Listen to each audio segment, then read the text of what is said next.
compare it with those 12-month and 3-year plans instead of with the original corporate plan. Yes. Enlighten me, because right now I can't memorise what was in one versus what is in the other. Aside from the factors of Greenfield's change and the Telstra change, was there any slippage from the original corporate plan, or change from the original corporate plan to those 12-month and 3-year plans? Yes, of course, there was a change, yes. The Telstra, in the original corporate plan, we had assumed that... Yeah, I'm saying aside from the Telstra... They are fairly dramatic changes. Well, Yes. They are actually dramatic changes. which is why I'm sure it's going to be far easier. Was competition with Telstra, building our own network. The assumption after the Telstra deal, so not just the ramp-up phase, but the actual assumption changed that we were... Then let me go back. Is there any other factor that is slowing down the delivery of the NBN service past premises, aside from the handback of Greenfield sites and the delay to Telstra? It's not just the handback of Greenfield sites. The government changed the policy on Greenfield. Whichever... No, please... It was negotiated with Telstra. I'm sure we can come to Greenfield sites during the night. Is there anything else that will cause or has caused a reduction in the speed of delivery? Yes, at the time we submitted the December 2010 corporate plan, I think Mr McLaren can probably help me out on this one. How long, Gary, was it that we had been advised of the shift from 14 points of interconnect to 121? Yes, I can answer that. You probably should just do for the same record. thing. Yep, my name's Gary McLaren. Gets paid. Yep, Chief Technology Officer at NBN Co. Jim, From my recollection, we had knowledge of the shift approximately about 4 or 5 weeks. Yep. So that meant that we had to make our very best estimate at that time of submitting the plan of what the implication of that would be. Frankly, we underestimated the magnitude of the work that we had to do to re-architect the network. It turned out to be quite an undertaking. Okay. But the targets have been set out there now for a number of months. Yep. Senator Birmingham. All right, we'll come to another matter in the AFR story. So I'm just trying to look at the time there. Will there be any increase in the capital requirements of NBN Co from government? Our projections for the CapEx requirements of the plan will be contained in our corporate plan. It wouldn't be appropriate for me to signal those ahead of submitting them first putting them to the board and then submitting them to the government. The Optus deal, if approved, brings a pull forward of activity. More connections get made quicker. And so there is a logical situation where the Optus deal has an impact, again, which was prior to, at the time there was no Optus deal. So if the Optus deal is approved, and that's still in the balance with the ACCC, there is a potential impact there. That would just be a timing impact. Yeah, no, it's a pull through. So, but inside the first 7 or 8 years, there, by definition, because you're pulling stuff in, it goes up in that 7 or 8 years. So the total doesn't change. Potentially... sorry, let me just check on something.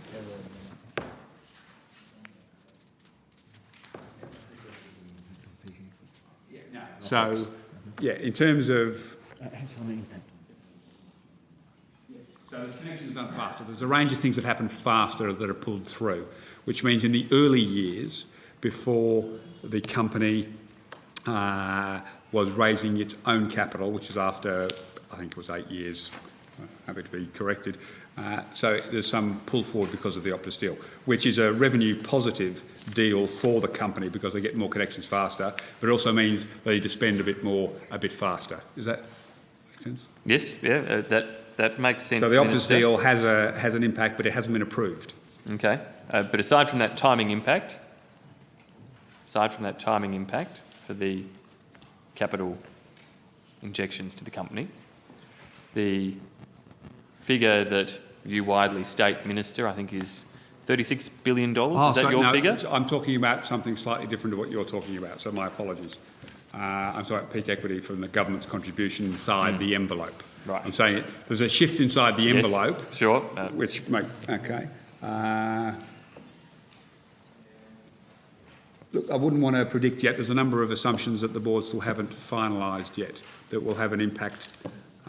So I'm just not in a position to second guess where the corporate plan is going to be. There's a range of different factors. And I certainly understand on this point potentially Mr Quigley's reticence, but Minister, your reticence is noteworthy, shall we say, that if you're not committing that $36 billion is definitely still the figure. The Optus deal brings forward or increases the capex as well, potentially. Right. So again, the Optus deal has 3 or 4 different effects: peak equity effect, internal rate of return effect, as in it's positive, the operating X, and the capex. So the Optus deal has an impact on 3 or 4 different variables if it's approved or not. Right. Why does the Optus deal raise or increase the overall capital requirement? Because if you do, in the original 2010 corporate plan, we didn't assume that there was an Optus deal done, which meant the network, the HFC network, would continue. 4% of customers stayed remained on there. Optus, whereas 4% come on. So it's 4% extra customers. So we're connecting more houses. Okay. Perhaps if one of you could answer the question. So you have additional connection capex. While a fibre may be passing down the road, we didn't assume that we would be dropping a fibre in either a duct or aerially into each one of those premises that are served by the Optus HFC. If the deal is approved and it goes ahead, then there's obviously additional capex in doing so. But there's also additional revenue. What had you assumed for those households passed by we the assumed Optus they stayed. If you remember, we HFC? talked about the fixed line. We'd have 96% of the fixed line, I think we said, and the 4% that we wouldn't have was the Optus HFC. So we end up with effectively 100%. So as Mr Quigley said, we're actually connecting physically more homes, which wasn't in the original plan because we didn't write in an Optus deal. We also end up with more duplication of fibre or cable going down the same street, I guess. No, because the Optus deal means they're actually decommissioning and taking down the cable. Oh, well. Literally physically taking it down. Fine, we end up retiring a functional, valuable asset before its lifespan is up. Optus are quite happy to support the deal as well. I'm sure Optus are because they're getting significant payment. But that's right. Okay. So, assuming the Optus deal goes through, the $36 billion figure will be higher. Marginally, yes. Okay. I'm not talking 4 billion or anything, if that's what you're worried about. Are there any other factors that would result in a higher overall capital cost? The plan, we know a lot more now, Senator, between obviously a plan that was done in December 2010 and today. There's been shifts in a whole range of areas. They are all being integrated, brought together in a revised business case and put before the government. It would be, frankly, wouldn't be more than a coincidence, it'd be miraculous if all the numbers turned out to be the same as what was projected 18 months ago. Yeah, it would be. That's why Mr Quigley's making that common sense statement, Senator Williams. Oh, of course, yes. So, from Mr Quigley's common sense statement, does that mean that NBN Co is certainly leaving open the possibility of putting to the Minister in its corporate plan the need for capital injections from the government above and beyond $36 billion and above and beyond... capital injections are the 27. Okay. Total 27. capex build is the 36.9 or something. Okay. Above and beyond the 27 and above and beyond whatever extra is needed for the Optus deal. No, I think you've added, I think you've, not deliberately, I think you've just double counted a couple of things there. Things are going up and down, but the single factor that is different was there was no Optus deal. So the Optus deal affects 3 or 4 of the variables, and then inside the overall plan, there's a range that are going up and down in all directions. The Optus deal means the government, to put it in blunt terms, the Optus deal means the government is going to have to give more money to NBN. It's as I said, a timing effect. Oh, no, that's not what you said before. The total dollars are greater of government because the company is going to connect customers sooner. They also then collect the revenue sooner. Sure, okay. Okay, so that's what I'm saying, it's a timing issue. We still ultimately believe we'd have got the customers, but we're getting them with certainty earlier. And because it's getting them with certainty earlier in the build, therefore the government's equity contribution before NBN started raising the funds themselves means it comes forward a bit, which means it goes up a bit. I'm actually trying to really be helpful. Yes, and I think that's what you said before, and I appreciated that, but then you went to some lengths to explain to me also that the Optus deal meant... There's 2 different bits that get hit.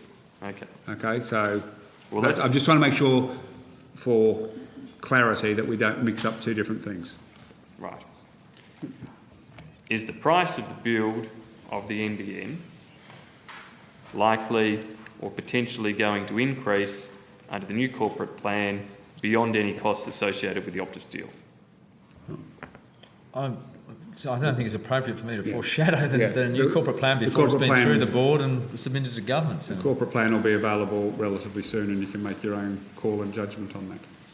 Well, Minister, I thought it was a fairly core thing that you'd be keen to at least ring fence in terms of the overall price of the project. Well, the corporate plan is not far away.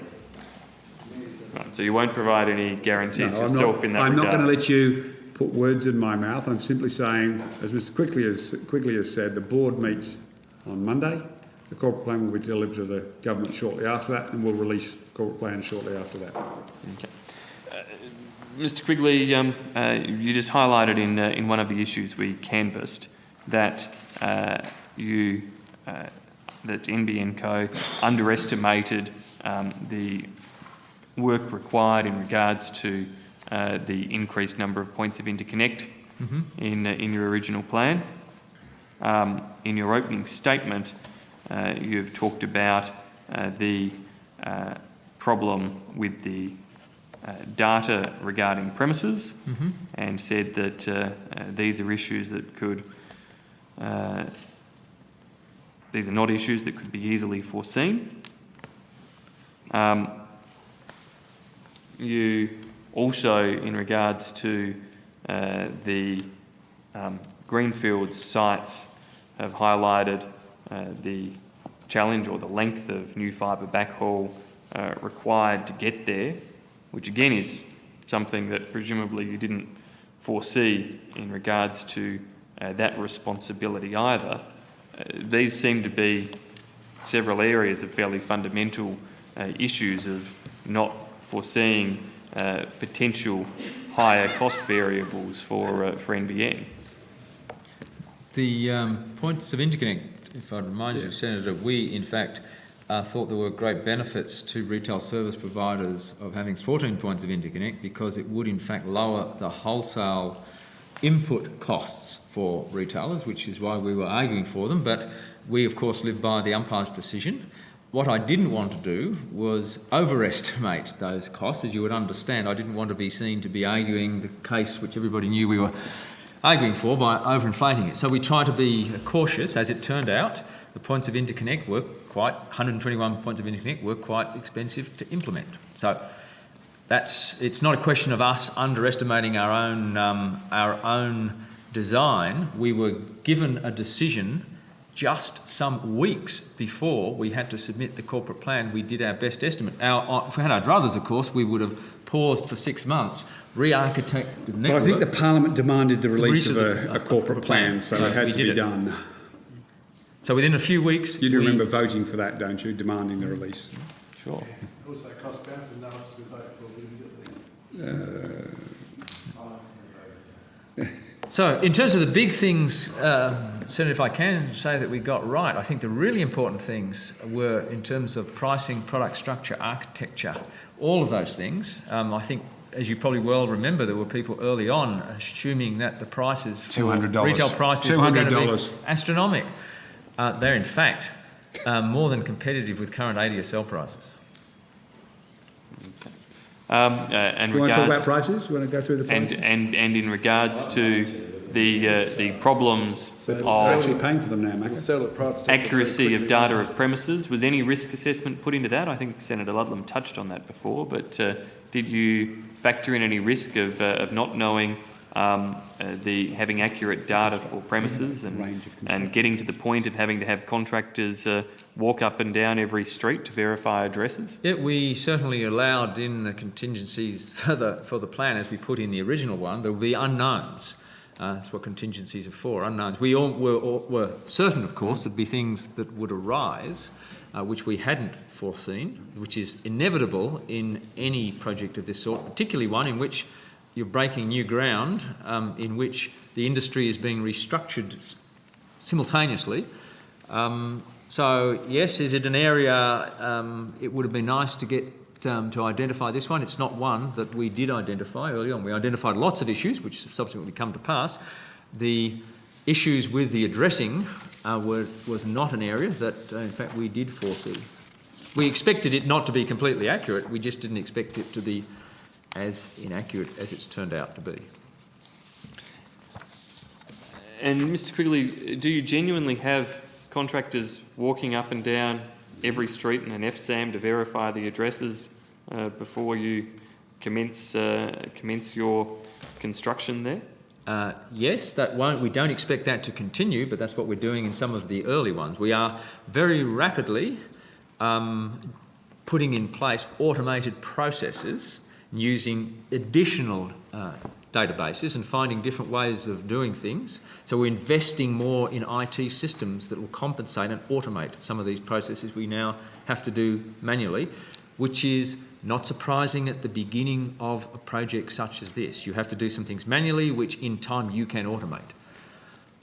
Okay. So how many FSAMs have you had to walk up and down the streets for, and how many premises is that roughly add up to? Each FSAM is somewhere between, on average, 2,500 to 3,000 premises, in that range generally. And we have done designs now of over 100 FSAMs. So we need to get that addressing data right. How many FSAMs will there be overall? There'll be 4,000, just under 4,000. I think the number is 3,959, but Mr. McLaren could probably correct me on that one. And a half.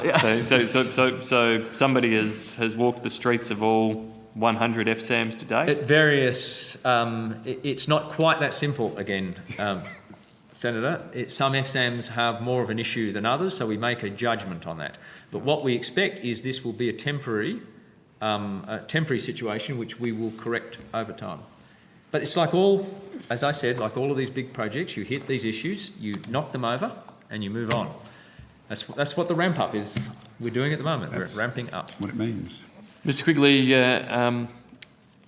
your current projections are, and correct me if I'm wrong here, but for around $27 or $27.5 billion in government equity. The corporate minister, we just talked about that before. As the minister, yes, that's why I'm fairly confident that figure's right, because it's the figure you gave to me, Minister. And $14 billion in equity that NBN Co will fund through debt. Is that? No, it's debt. It's not equity, Senator. Yes, still debt. Sorry. Yes. For $14 billion in funds that NBN Co will raise through debt. With the Optus deal being a variable there. With the Optus deal being a variable that we will find out about in the corporate plan, plus any other variables that have not been revealed tonight or anything else. We'll find out when the ACCC approves it. However, well, sure. Or not approve it. Well, that raises an interesting question. Does the corporate plan assume the Optus deal goes through, Mr Quigley? Which corporate plan? The corporate plan you are currently finishing. I wouldn't make statements at this point in time until we've put the corporate plan to the board and through the government. I really am not in a position to reveal details of that corporate plan. Okay. Nice try though. Well, that was not It's a really fair attempting try. to be tricky. That was No, no, actually, it's a I think, legitimate a fairly question. genuine, No. that a lot of our If we get ifs or lucky, buts have been if we get given on lucky, the the Optus plan ACCC tonight. may have made a decision. Okay, but on the corporate plan you have at present, which is the 2010 corporate plan, the expectation is to raise debt of $14 billion, Approximately, yes. approximately. Have there been, and I'm sure not wanting to ask this question in the context of your new corporate plan, but have there been any updates that you can give us to that debt figure in NBN Co's internal working plans to date? No, other than we will go through the same process and have gone through the same process as we did last time, that any assumptions about debt raising, we check with the appropriate experts who are experts in debt markets to say, given these assumptions, does this look like a reasonable and safe assumption to make? So we're going through that process as you would expect us to. Okay. And yes, yes, obviously the timing was you raise Spend the money, moves out of it. Everything So goes out of it. the timing of the debt raising is probably a little different from the December 2010 plan because the timing's changed. timing of spending has changed and the timing of equity has changed. But We expect all of them to the change. fundamentals again of raising debt on a project such as this, especially with the Telstra deal done, we anticipate that there would be considerable interest in debt markets in this project. Okay. And what returns do you expect to have to pay on that debt or interest on that debt? That's a number that I think once again will be contained in the corporate plan, but we are not making any assumptions that there is an explicit government guarantee on the debt that we would have to raise. So you will be, your assumptions therefore are that it's entirely a commercial arrangement without that government guarantee? Yes. And on the 2010 model, what's the interest or cost of the debt? I cannot remember what the interest rate was on the 2010 If we plan. can grab it for you, we'll let you know, otherwise we'll take it on notice. Yep. Okay. Let us know if you can as we go. Mr. Quigley, would it have been preferable for NBN Co not to have to pick up under the legislation passed and arrangements put in place greenfield sites as you have as quickly as you have had to and incurred the problems you appear to have had to? We don't really concern ourselves with preference, Senator. We execute on the direction given to us by government. We express a view, as we did, for example, on the points of interconnect, and whatever the government instructs us to do, we go execute on them. How many greenfield sites are currently awaiting connection? We have quite a number of greenfield sites now. Have to look up the total number. I probably have it here, that are under construction at the moment, that are underway. Now, if I can, and probably it's worthwhile just explaining, if I can, Senator, because you're interested obviously in greenfields, as you said you wanted to return to this. If I can just explain the process. NBN Co is dealing with those greenfield sites that are above 100 premises that had what's called Stage 5 approval after January 1, 2011. And it's for those premises where they're above 100, those sites that are above 100 premises, over a 3-year period. Now, they can be anywhere at all in the country. We get applications that come in that say we want, from developers that say we want to build a greenfield site. It could be a multi-dwelling unit or it could be an estate. It could be in phases. They give us the timing for when they believe lots will need to be passed, and that could stretch out. That could be stretching from 6 months right out to 5 years. So if you look at the total number of lots that we have in their order book, you've got to look at the timing of that over time. When a new development is also built, it may, for example, have, and we have on average, 45 lots per greenfields development. That's the number of lots. But it could well be that when the first service has to be turned on in that greenfield site, there may only be 1 house or 2 houses or 3 houses. So there has been a fair bit of misinformation, by the way, promulgated. Yeah, I think Mr Turnbull's press release on the 17th of May, which claimed that there were 109,988 premises in Greenfields Estates on the NBN Co waiting list. That will be a definition of completely misleading. The figure refers to the total number of lots registered, not completed homes. And they may not even be started for a couple of years because the developer's just lodged a plan. So this suggestion that there's hundreds of thousands of lots awaiting connection is a nonsense. There's an empty lot, yep. No house. Well, they're not even even done. So give us the data in the format that sets all this straight then. Okay, so we have about, there's approximately just under 130,000 lots that are in the developer's request. So it's 130,000 lots that they have registered. They could be spread over a very long period of time. That's, in terms of location, it's a little under 2,500 locations. So 2,500 different sites. The lots, we have about 5,500 that now have, where we built all of the infrastructure in the site, and that could be either an MDU or a estate full of single homes. And then we put what's called a temporary fan site on it. So we're building 1,000 fans as part of the transit network, but these sites are often remote. There's no fan there. We put a temporary fan which is cabinetised. In other words, it's in a cabinet. We put it out, we connect that up and turn on services. And as of, I think in the last week or so, we've have a bit over 300 services that are turned on, activated in Greenfields areas. Thank you, Mr. Quigley. And we have that's active services, and there's probably 3 or 4 times that quantity of lots that have been passed that services can now be turned on, and that's growing very rapidly now. So we're really starting to ramp up. This, as I said, was not an easy job to do. We understood the government's aim of not putting copper into some of these new estates anymore. So we're operating as fast as we possibly can to get on top of this. Didn't the McKinsey report recommend that you not do greenfields? I don't recall, Senator. I don't think so. Yeah, I don't think it did, but No. we'll see what we can find out for you. I'm sure someone behind us has got a copy. I think.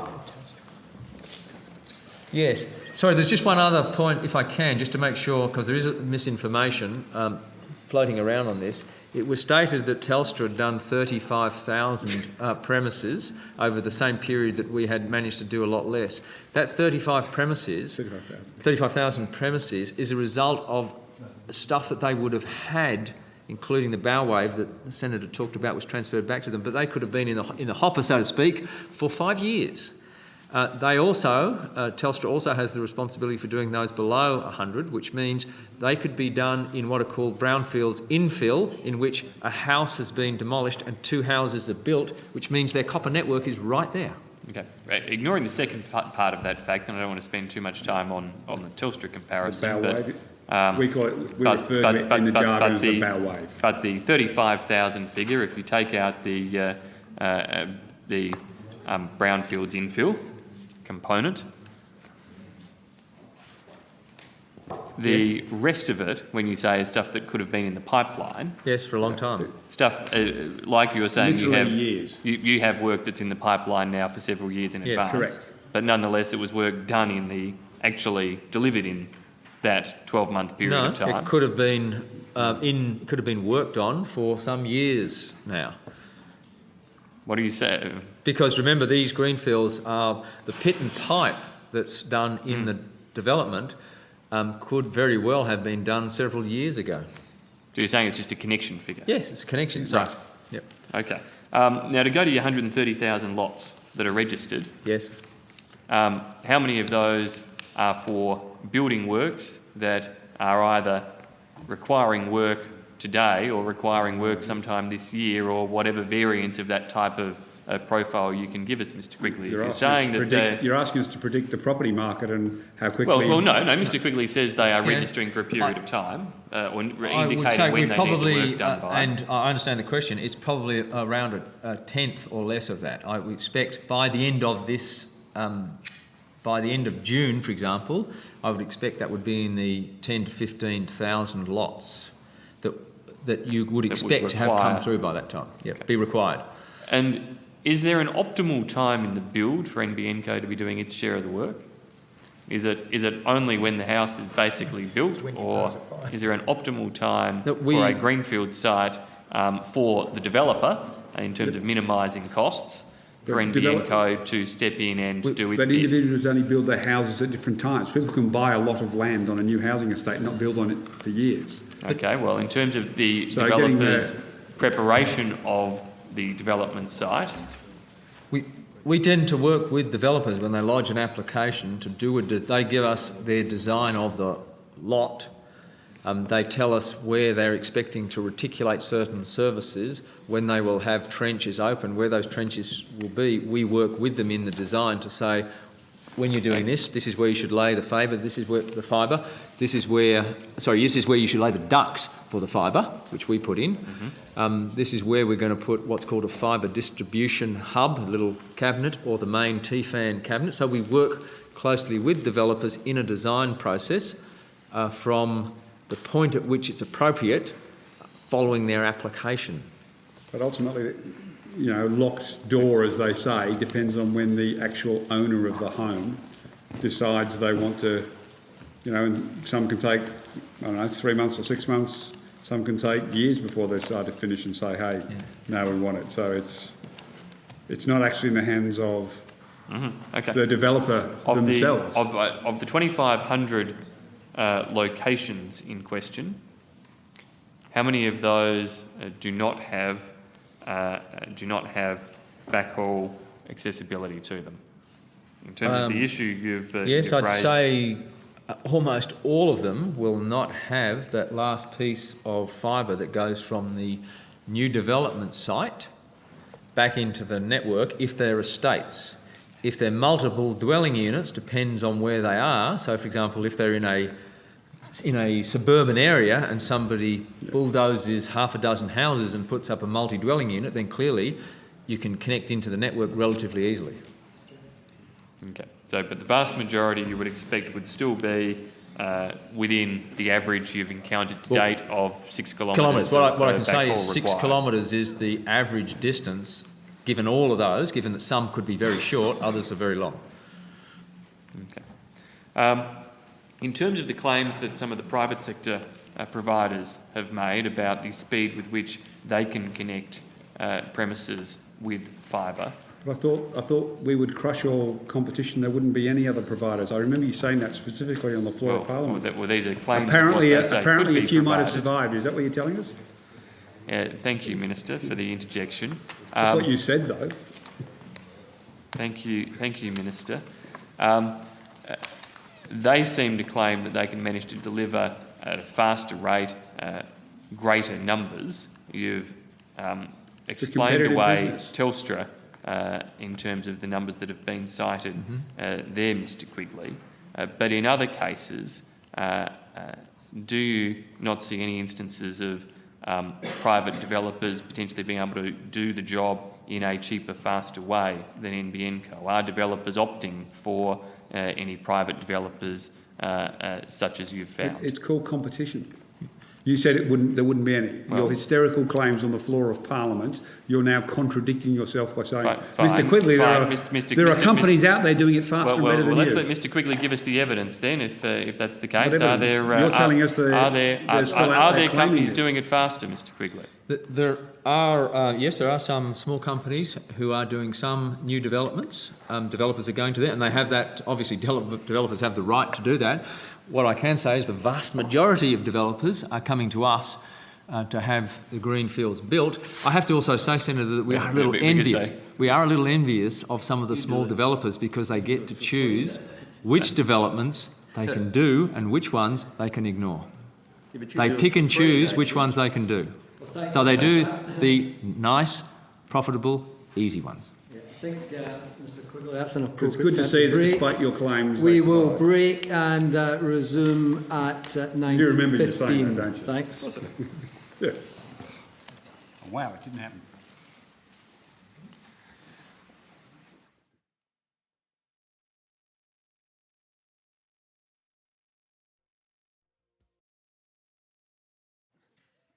Thank you, Mr Harris.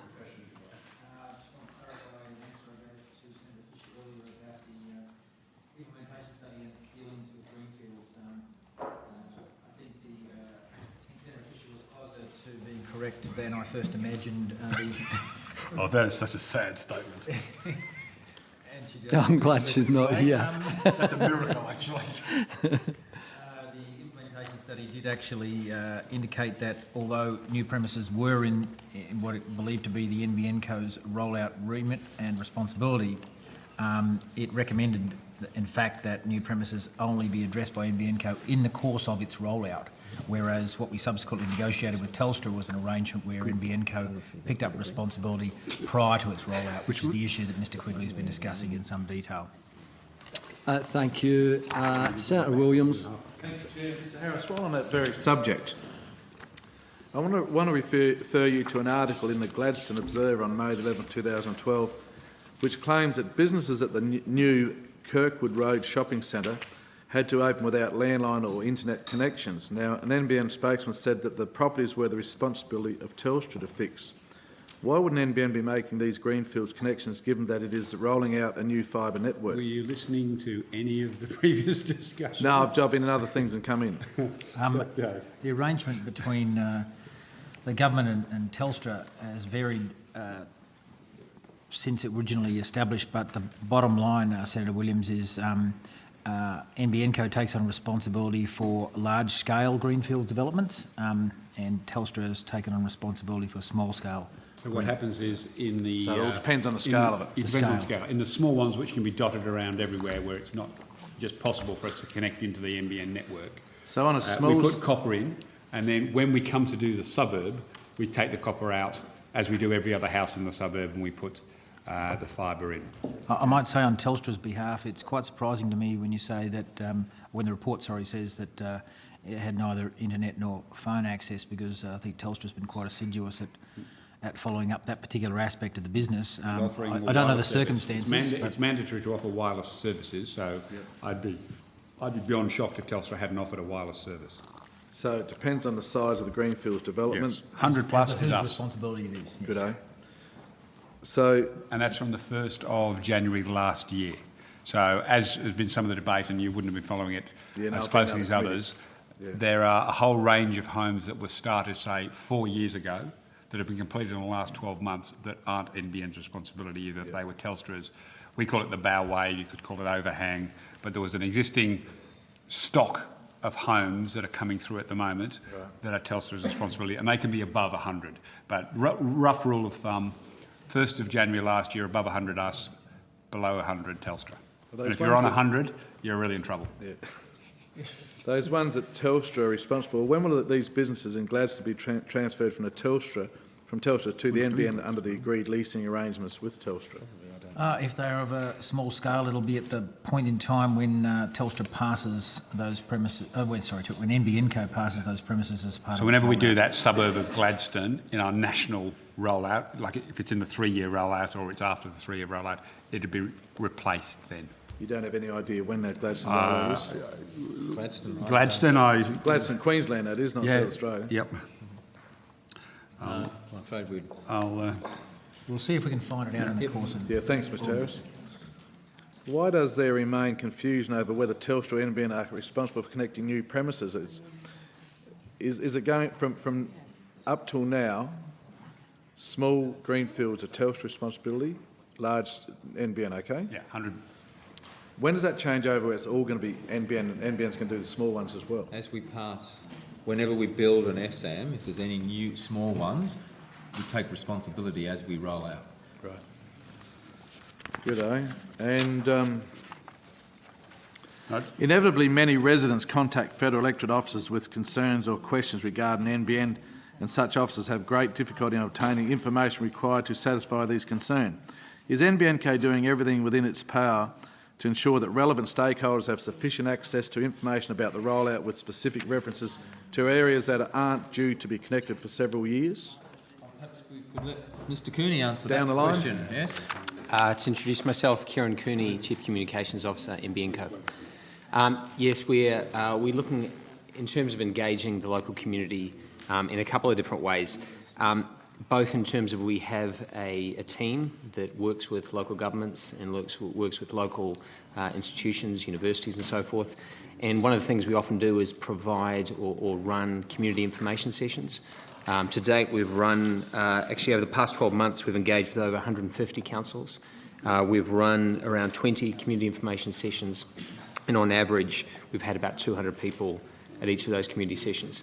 The other thing that we do is we proactively reach out to the councils and the local communities in the areas where we're going to ensure that they know that we're coming, they know who they can contact, and they can ask any questions. That's a good. Where could someone like myself get access to this information when people come to my office and ask what's going on? Where can I get this information for them, or do I have to contact NBN, or what can I do? Do you have some web page where what you just talked about is listed out? Yeah, so it depends on the question. So one of the most common questions that we get asked from members of the community is the question of when will the NBN be available to me? And so you'll see on our website preeminent that question is answered front and centre, whereby people can enter in either their home address, they can enter a suburb, they can enter a postcode, and it will let them know if they are in the 3-year rollout and whereabouts that is. Good day. So Minister, just to update you, Gladstone, I'm just on the NBN website now as we speak. Right. I've entered in Gladstone. I don't think it's part of the 3-year rollout, but we do have one housing estate which there is work underway, so it must be above 100. But from the sound of it, it doesn't sound like it's that particular housing estate is covered by, or is where your constituent has asked about. Good day.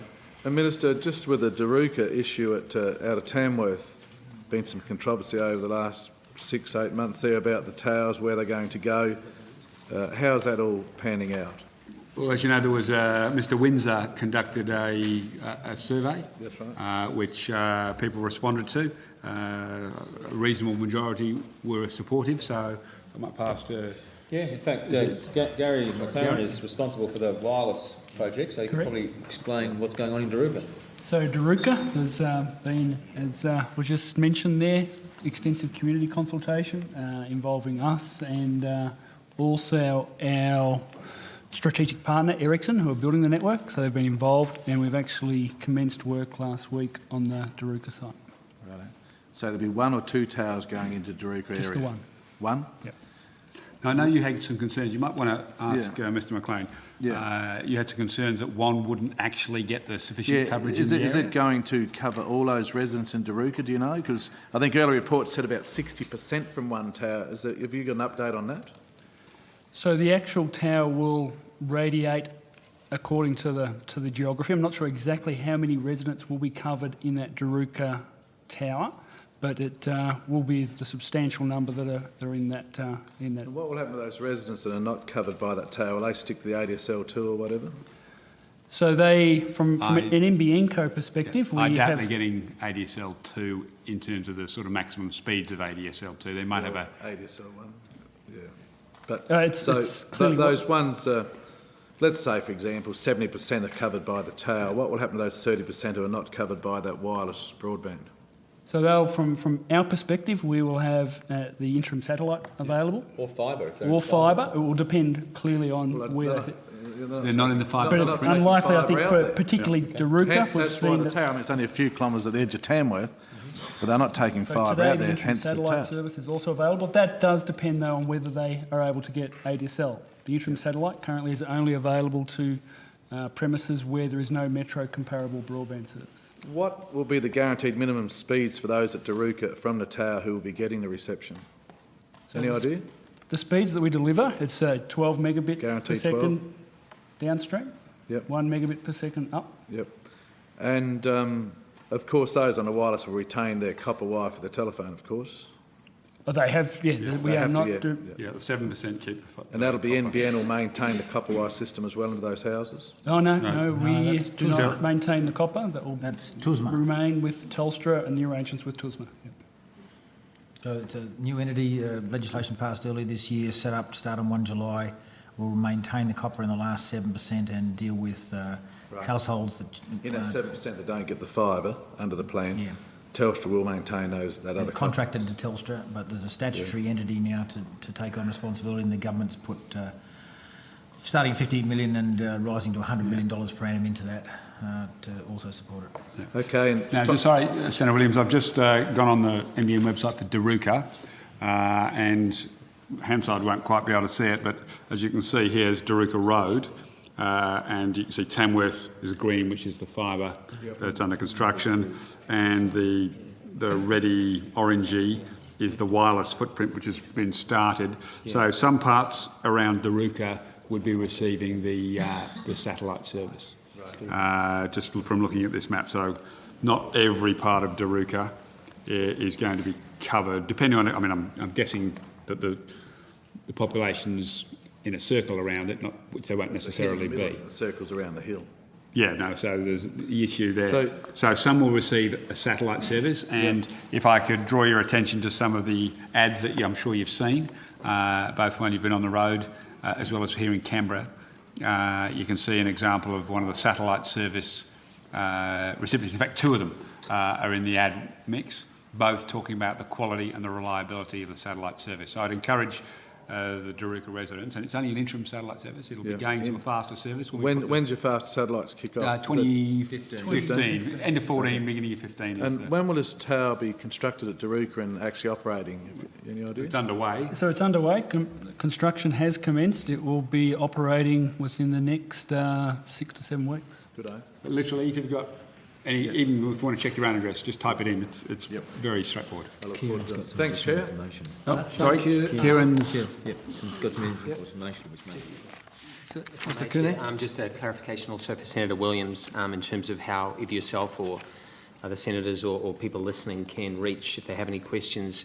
You have a couple of options in terms of you can go to our website for information, but also if you need to call us, we have a 1-800 number, a solution centre, 1-800-881-816. Or is that 6? Yeah. Good day. or the DVCDE contact centre as well, which is 1-800-883-488. You must realise, and Senator Conroy should listen to this, the English invented the English language, but Australia perfected it. Right. Noted. Not went on. Yep. Mr Quigley, I'm not sure whether you will take this question or the Minister, but I noticed that the Chief Executive of Telstra, Mr David Thodey, says that there isn't yet enough focus from the government on what business will do with the NBN once it's up and running. Mr Thodey said he remains sceptical about whether business will be able to use the increased broadband capacity to innovate in the way the broader community is expecting.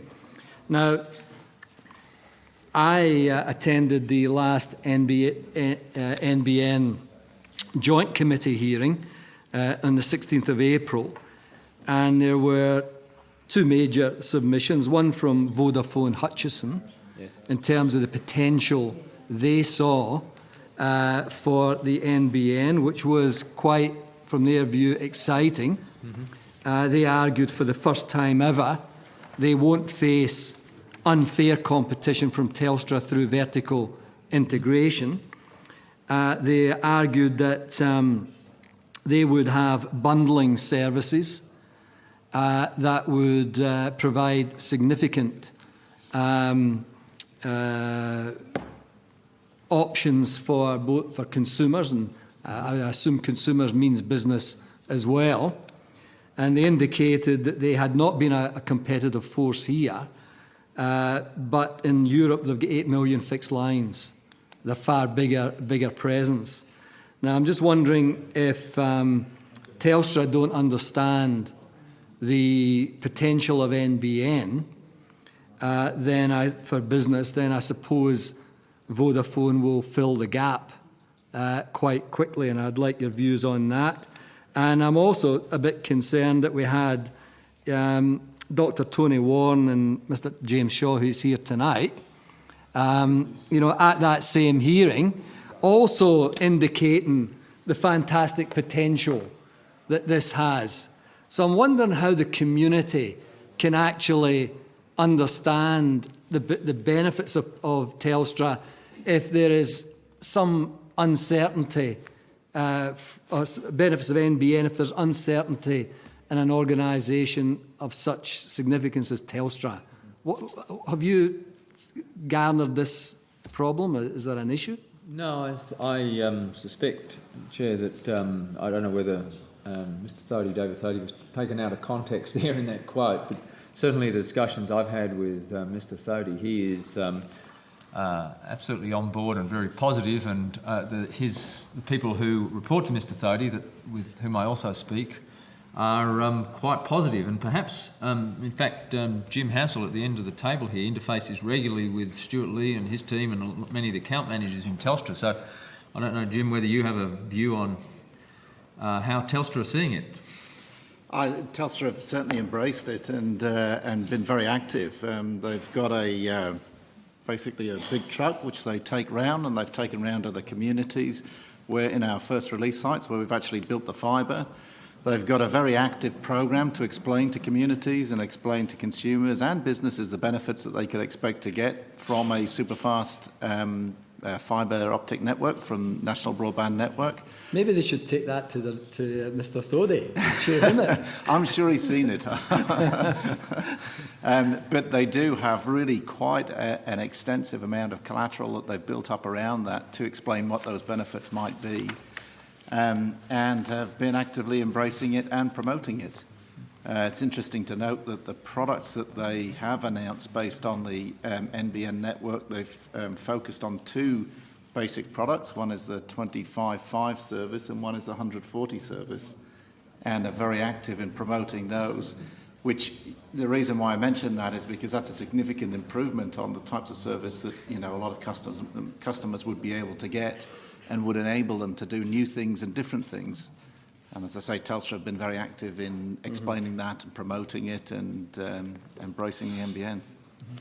That's good, because I was concerned, because I was getting the similar message when I've been asking questions of Telstra, that they see bundling and massive potential in the NBN.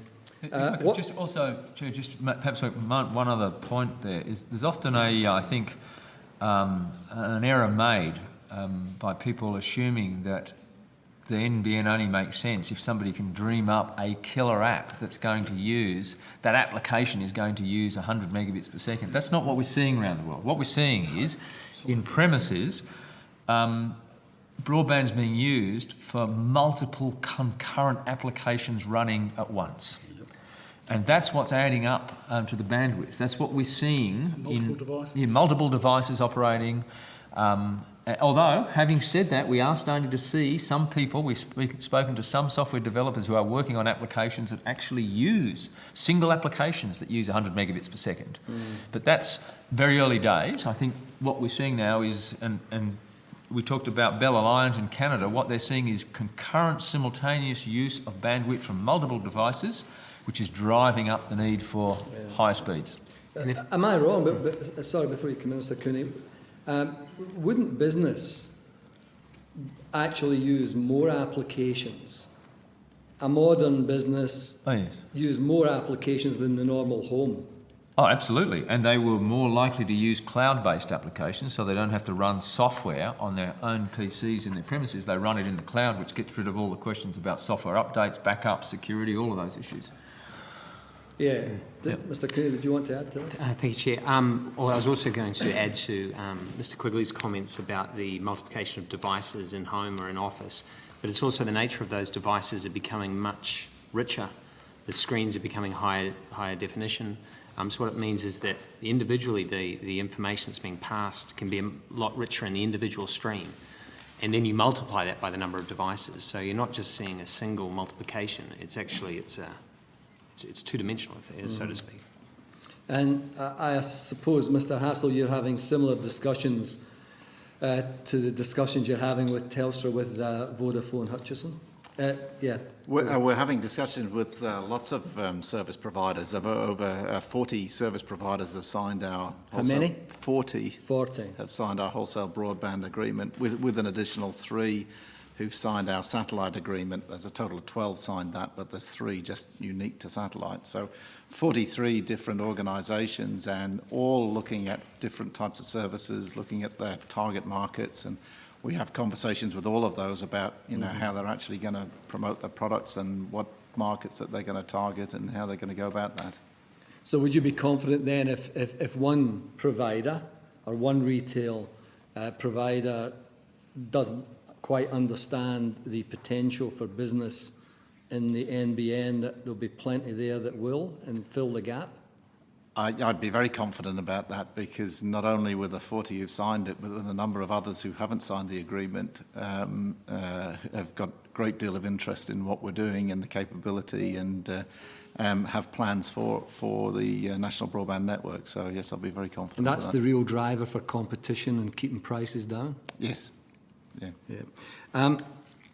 In the Australian Financial Review on the 24th of May, 2012, there was a headline called Smart Thinking, and it says NBN truck rolls into Sydney, and it outlines a short story about the NBN customised truck that travels throughout the country, teaching people how the NBN operates. And there's a 10-minute presentation. You get all you need to know after 10 minutes. So if Mr Thodey's still not sure, get him into the truck. And it says it demonstrates technologies that need fast speeds to work and tells people when they can expect their houses and businesses to be connected. What's the response from the public to the truck?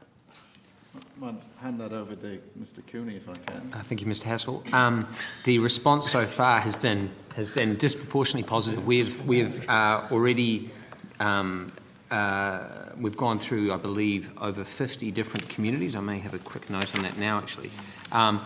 In Victoria and in Tasmania, we're now starting our journey through New South Wales. We have been asking questions as people have been leaving the truck, and did they find it useful? Did they find it enjoyable? Did it answer their questions? And it has been disproportionately positive. The question actually of did they find us, was it a good experience, has so far been 100%, I believe, positively. So the response has been disproportionately positive, and it plays to the question that Senator Williams was talking about, which is ensuring that we engage local communities, especially regional and remote local communities, in their communities in a way that they can start to engage and understand exactly what the NBN is and what the NBN will do for them. Okay, thanks. Do you think will this continue? Will it? I was just reminded. Sorry, Chair. And in fact, the truck is in Canberra next month as well, by Old Parliament House. So by Old Parliament House. So it'll be available. What dates? I don't have the exact dates, but I can get you those. Yeah, maybe soon. you can get the dates. Thank you. I'm sure there's somebody that's listening in that might want to know that. The Australian. No, Senator Birmingham. If somebody's listening in, it's because they actually are interested in the NBN, and that's a good thing. The Australian on Wednesday, the 23rd of May, 2012, under the heading "Foreign Companies Grab 82 cents in every dollar of contracts." Yeah, I'm laughing too. So you should laugh. It was a good get. It was a good get. What a joke. The story goes on to talk about the figures have angered local industry, and then quoting the opposition communications spokesman Malcolm Turnbull. Satellite producer, manufacturer they angered? That the nature of the NBN is obviously very anti-competitive, and that tends to discriminate against local suppliers. What's the reality of this issue? The reality is, Senator, we I believe we're, and my colleagues can probably correct me, I get the numbers not quite right, we're at close to 50% of real local content. We do everything we can to make sure we foster local content, and by the way, the amount of local activity in this network will go up as we continue to build, because that's all done locally. There are certain parts of certain pieces of equipment that you simply cannot buy from Australian companies because they are not manufactured here in Australia, such as satellites, such as Ethernet switches, such as gigabit passive optical networking here. You just can't buy them from Australian manufacturers. Fixed wireless networks. Yes, for example. So there's also a complete, I think, really a complete nonsense suggesting that what should be looked at is Australian-owned companies. Yes. If you look just at Corning, that's invested in, I believe, another 400 jobs in his locally manufacturing cable in just outside Melbourne. Yep. They've invested in a lot of infrastructure, they've invested in people, in training, and they will be exporting some of the products they're making for the NBN. But, of course, the parent company is Corning. It's an American company, but that doesn't mean there isn't a lot of activity going on. So to discount that activity in Australia just because the parent company is American, I think is it's just disingenuous. Yeah. Well, can I take you to Hobart now? The Mercury on the 23rd of May 2012 says, the headline is State Shares in NBN Coup. And it's talking about Skills Tasmania and New South Wales TAFE having won a $4.2 million national broadband network contract for 85 pilot projects across Australia. Who can tell me about that? I'm not sure. Can't tell you in great detail other than no, I can't really tell well, you anymore. The actual notice, headline says is that they're looking to support the rollout in terms of ensuring that the jobs, the skills that are needed in terms of are supported for the local community as well. Yeah, but that's pretty much in the headline. Okay, back to my home state, and the Daily Telegraph actually has a positive story about the NBN. I'm sure it was an accident. And it's under council news. And the councils, I think, have been pretty supportive of this right around the country. And talks about 6 satellite dishes located at Wollumla. Yes. South of Bega and off the Princes Highway. And the Bega Shire Council Mayor, Councillor Tony Allen, said NBN Company's decision to site the satellite ground station gateway at Wollumla is a very positive thing for the Shire. What discussions have NBN had with the Merimbula Shire Council about the benefits of these sightings there? Is this one you want to take? We obviously have been working with the council there, going through the planning process for the facility. The facility is an extensive one. As you mentioned there'll be up to 6 large 13-metre antennas. So it's a significant construction that will actually go on at the site, building not only those large antennas, but also the actual facility to house our equipment. So we've been working with that local council and the local community, obviously advising them of the benefits that will come from the work that will flow from the construction of those sites and those antennas in particular. And ongoing, it's going to be a very critical site for our network. It's one of the first sites for a reason, because it will be the key one for actually flying the satellites. So we're very keen to continue to work with the council there. Okay. I'm not sure if it was in your opening statement or there was some discussion about towers associated with NBN. I'm not sure if it was in the opening statement, but we are working, obviously, with local communities again about going through a planning process and pre-consultations with local communities about the need for building towers and monopoles to be able to locate our fixed wireless. Yeah, because we've just gone through an inquiry that Telstra made submissions to in relation to towers and the issues associated with them, and community consultation was one of the recommendations from that committee. So could you maybe take it on notice and provide in a broad outline of the process of communications in relation to your towers? Yes, it's a very, very important community issue. And we are working, as I said, on a pre-consultation plan with all of the communities where we actually start the planning process. In advance of that, we will be going into the community, talking about the benefits, obviously, of the fixed wireless network, describing the types of towers and poles that will be needed, the approximate locations of those, and then working with the community and the local council. So we are already putting that in place, and we can certainly provide more detail. Now, if I come back to the Australian on Wednesday, the 16th of May 2012, the headline is Turnbull unleashes on need for speed. And it's a report on Mr Turnbull's contribution to the Broadband World Forum Asia in Kuala Lumpur. And the quote is, this is in the third paragraph. It said, Mr Turnbull said a coalition government would be technologically agnostic with outcomes focused on service quality rather than a particular technology. A mix of technologies will upgrade services sooner than near universal FTTP at a less cost to the taxpayer and more affordably for end users, because the combination of a less expensive network and the return of competition will put downward pressure on prices.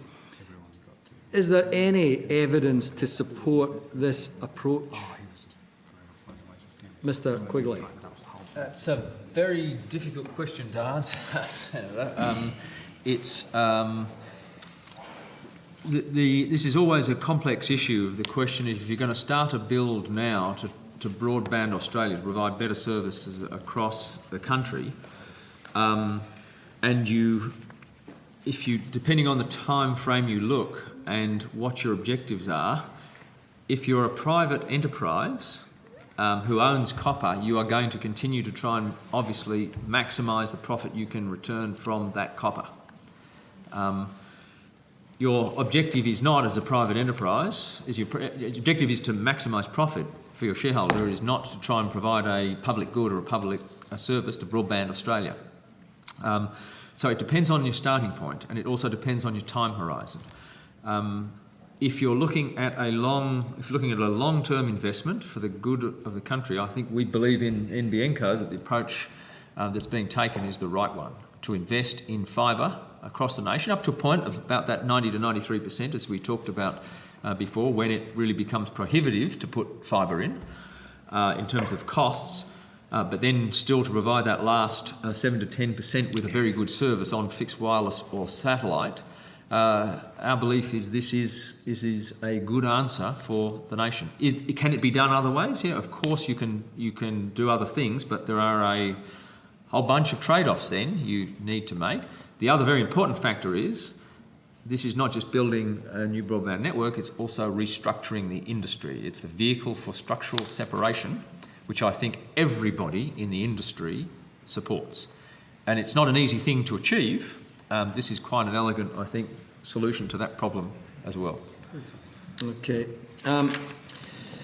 Thanks. The Adelaide Advertiser on the 15th of May reported on the new high-speed hubs. It says new high-speed hubs will mean jobs. It starts off saying NBN expects to create 12 new jobs in Adelaide when it launches the 2 new high-speed connection hubs. Not a huge amount of jobs in the hubs, but technical jobs and jobs that are there. But it then goes on to say that there could be employment in data centres, and these data centres helping to drive the growth in cloud computing. What is that link between NBN and this cloud computing and the growth of jobs? Perhaps Mr Hassel might want to address that, about the whole subject of cloud computing. Yeah, one of the things which is enabled by the NBN, by Superfast Network, is the ability to do a lot more processing, data processing, not in your own site as a business or as an individual, but somewhere else. And cloud computing is really something which is expanding very rapidly, both in the consumer sector and in the business sector. to be able to offer that, there are a lot of companies who are now investing in Australia in data centres based right the way around the country.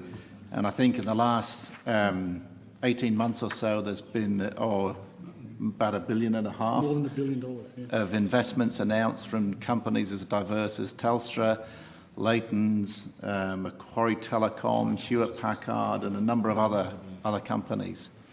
And they'll be able to offer services based over the cloud so that companies and individuals don't actually have to invest in their own infrastructure, their own computing infrastructure to run the kind of applications that they need.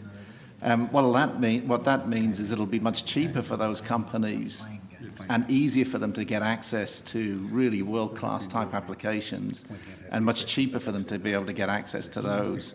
In addition to that, to be able to service them, you build up these cloud centres or data centres, and they, in themselves, require highly technical people, and will create employment for that. Would they use the NBN? Yes, yeah. The NBN is the enabler because you get the speed of the network and the capability of the network. It means you don't have to have the proximity to your actual compute power. That's really what cloud allows you to do. Okay, thanks. The Australian on the 8th of May reported that the NBN and push for deal on rollout. It says NBN is aiming to finalise by the end of the month an agreement with the New South Wales government, crucial for the rollout of its $36 billion fibre network. It's a master facilities agreement. Yes. Is that still progressing satisfactorily? It's still being worked on. Yes, we've had discussions with the New South Wales government, so we're hoping to conclude the deal before too long. Yep. Now, I just want you to, that's good, thanks. I want you to comment on an article in the West Australian on Monday the 7th of May 2012, it was on page 15. And the headline is, Wireless 4G Leaves NBN in its Wake. It was a funny article. By Louise Burke. It was a very funny article. And it goes on to say that a new wave of 4G wireless broadband networks will eclipse the speed of some fibre plans before the national broadband network even rolls through Perth streets. Can I say my take on this is that the 4G comes nowhere close to the speeds that the NBN provides, and they've picked one, just tell me if I'm right or wrong on this, they've picked the lowest band of speed in the NBN, compared it to the 4G, and then said the 4G leaves NBN in its wake. And as the story goes on, it's really not about the NBN, it's about Telstra. Yeah. I think it's actually worse than that, because I think she reveals that she's the only user on the tower, which means that she gets the full capacity of the tower. Please let Mr. McLaren, who's let Mr. McLaren enjoy himself. Yes. We've seen a number of articles along this line, and obviously need to dispel the myths there. The problems with 4G networks is still the lack of capacity. As many users come onto the network will slow down appreciably. And that's simply something we don't have with the fibre networks. The capacities are orders of magnitude higher, so that more users can use the network without degrading the actual speed. But we're also seeing, and I think this is probably the key point, is more and more use of the fixed networks. The actual download usage on fixed networks last year grew by 80%, whereas on the actual mobile networks it only grew by 6 or 8%. Less than 6%. And that's on a per user basis. So even today, it's the fixed networks that we have today that are doing all the heavy lifting. I'm sorry, I'm getting distracted. Senator Fisher is giving me the death stare. I don't know why. Yep. So what we are obviously seeing going forward is that the fibre network will be the network that does the heavy lifting, where people use it for high-speed applications, video applications, business applications, as we mentioned before, will be all predominantly done on the fixed fibre network. 4G will still be a very good network. It has great value because of the mobility. People value mobility, but it will not be the network where you can actually use these heavy usage applications. Okay, thanks, Sam. Now, just so that Senator Fisher can put the death stare away, I'll be a few minutes and then I'll hand over. It was Senator Birmingham, I think. Senator Fisher. Oh, that's why I was getting the death stare. Now, the Daily Telegraph, so can I take you to an address by the Leader of the Opposition, Tony Abbott, to Infrastructure Partnerships Australia in Sydney. In that, he's quoted as saying, the national broadband network that's digging up streets so that families can pay 3 times the current price for broadband speeds they don't necessarily want or need, and that could be delivered sooner at vastly lower costs. Where does this 3 times the current price for broadband speeds come from?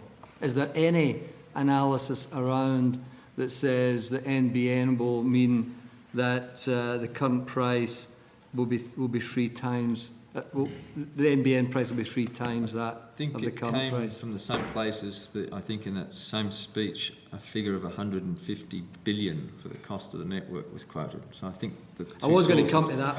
are the same. I guess the only thing to add to that would be the 3 times plays in the face of what we've already talked about. We're already seeing in the market with retail pricing, which is showing that it's comparable to prices already. And in fact, in many cases, people are getting more value for the dollars that they're spending. So it's a fiction. It's fiction. Yeah, the political fiction. Yeah, evidence in the market suggesting otherwise. Mr. Quigley couldn't possibly say that, but I'll certainly call it that. Okay, so thanks, Senator Conroy. Senator Fisher. Oh, thank you, Chair. Mr. Quigley, can you describe or update us as to the breadth of redundancy provisions in NBN Co's contracts with senior staff? Oh dear. Redundancy provisions. Normally when contracts are negotiated with a senior staff, they are on normally bilateral in the sense that the individual has to give the company a certain number of months' notice and the company has to give the individual a certain number of months' notice. If they don't do that, they obviously have a payout. What are the minimum and maximum notice provisions? I would. They're quite a range. I think they probably range from something like 6 months down to some weeks, depending on the level of the person in the company. You think or you know? That's what I believe. I'll go check for you. Thank you. Minimum and maximum. Both notice provisions for standard termination and also redundancy provisions in the event that you have both. You may. From your opening statement... Sorry, could you just repeat that again? Sorry. Both minimum and maximum notice provisions for termination other than redundancy, plus notice provisions for redundancy, maximum and minimum, in the event that you have both. So, you may well. If someone's paid badly, is there a sort of different termination? Redundancy is usually when the job disappears, Mr. Quigley. Yes, I'm aware of that. Many people get terminated for reasons other than that. He may have run a company with 25,000 or 30,000 employees. He's probably come across it. Your opening statement, Mr. Quigley, the very last sentence, you say this survey confirms what we see in local councils and communities, that there's widespread support for the project, independent of voting preferences. Yes. How do you know that? The essential poll? Yes, the essential poll, I think... showed that a majority of coalition supporters, or a large number of coalition voters supported the NBN than opposed it. So there are... Sorry, that may well be the survey, but how do you say this confirms what you see in local councils and communities, widespread support independent of voting preferences? How do you know that in councils and communities there's widespread support independent of voting? NUSA, which traditionally votes I'm still asking my question. Heavily votes it's for... the independence of voting preferences that I'm querying. Oh, please. Finish the question. We have applications, in fact lobbying from councils all around the country. I forget, it's literally hundreds of them, and those councils can be Labor councils, Liberal councils, it doesn't matter. Do you know? Have you analysed them, or are you just presuming? No, we know some of them are. They're not all Labor councils. Like take Baku Bruce, who we were having a conversation about before. He's a National Party member and he's lobbying for fibre. Have you done an analysis of those which support and those that don't versus their... No, I have done no formal analysis. So I think it's... I'm prepared to... So it's a rather generalised claim, isn't it, rather than one empirically based. Not in the slightest. I'm generalised, but I'm reasonably confident, Senator, that it's accurate. I accept what you're saying in terms of the survey itself, but we will have to beg to differ on your claim that the community support, etc., is demonstrably independent of voting preferences, because you haven't convinced me just now you've got empirical evidence to support that. Well, the poll was 42% I'm not asking about the poll, support, you poll-driven beast. 40% opposed among coalition voters. Mr Quigley, still going with your opening statement, you talk about, on page 2... Gagging for it. Also in that time, the total premises in areas where work has commenced has risen to 318,000. What's your definition of work has commenced? Okay, so this is where we have done what's called a network design document. In other words, we have got information from Telstra about the disposition of their duct and pit network. We have got survey information on an FSAM, and here we're talking about an FSAM by FSAM basis, because we produce network design documents FSAM by FSAM, and I had mentioned that we produce now over 100 of them. We have to then do a design which lays out where all the fibre will go, where the fibre distribution hubs will go, all of that. Right. So that work, and then we don't classify that as work commenced. It's only work commenced once we have finished that document and it goes to the next stage. All right, so you do go on to say at this stage this work is predominantly design work. Yes. So is it fair to say then that your commencement work is what could be called desk design work? No, it's all done from a desk. So is it extended to field design work? Yes. So are you saying that a premise, you don't, in your 318,000, you don't count a premise as one where work has commenced unless at least there's been field design work? Well, until we've got the network design document, which is largely done on a desk. By the way, there is sounds pretty desky to me. Well, that is. Yes. Yeah, no, it's a desk part. That's not tick yet. But we don't count that as work commenced. It's only when it goes to the next stage where it actually goes to contractors who have to do what's called the detailed design, where they have to go out into the field, for example, and start rodding and roping. Right. So you don't qualify for in a range of commenced, press releases. In a range of press releases, this information is set Mr. out. Quigley. So you don't. So the premise doesn't qualify in your definition, which is fine, as work commenced, unless and until it's reached the field design stage. And this, it's not called field design; it's called detailed design. So it goes. There's an NDD and then a DDD. Fine, but I'm trying to get some sort of practical view of it. You've got a contractor who goes and does something outside. Yes. Rather so it's than with someone them. sitting We pass at a it to desk. them. Yes. Although nothing has actually happened in respect to that premise yet, has it? Other than people looking at it and assessing it. Well, to give you an indication, Mr. Quigley, it involves. I'm sorry. It involves. Have you ever done it? No, I won't ask you. It involves things like what do we call it? Roping, rodding and roping in pits and ducts to ensure that they're just pits. Just ducts. Just ducts. Okay. So thank you. there is actual work taking place. Now, in terms of the all sorts of unusual terms of the cable that we're laying, and maybe this is for Mr. McLaren. In terms of the cable that we're laying, I understand it's ribbon cable. Yes, we are using ribbon cable in our Type 2 designs. Oh, does it look like that? I might have to get a bit closer to be able to see exactly what's happening. Thank you. As opposed to that? Yeah, that might have been the early stages. I think, So well, I've been told, we have had a obviously- transition where we are moving from what we call... reported deaths? Seriously, I don't know how she's got that ribbon. You must have been ferreting down there. I would like it back, This will be a so privileged once Mr committee job. McLaren has had a look I at think it. we're going to have to Yes, so refer you the to green privileges. is ribbon. Thank you. The blue is an earlier version, what we call stranded fibre, and we used in our first release. Okay, actually, if Mr McLaren could hang on to it for a few more moments, Oh, this is going to be funny. I'm not getting withdrawal. Make sure the cameras are rolling for Now, Mr McLaren, you would know, so if you have a look at the ribbon fibre, do you agree that it's larger in size? In fact, I'm told it's about 25% larger in size than the standard loose fibre cable. Sorry? Define size. Are you referring to the diameter of these particular cables here and comparing the two? Yes. They Yeah, are, well, but I can tell quite quickly that the number of fibres in the green is substantially more than the That's number in the red. Okay.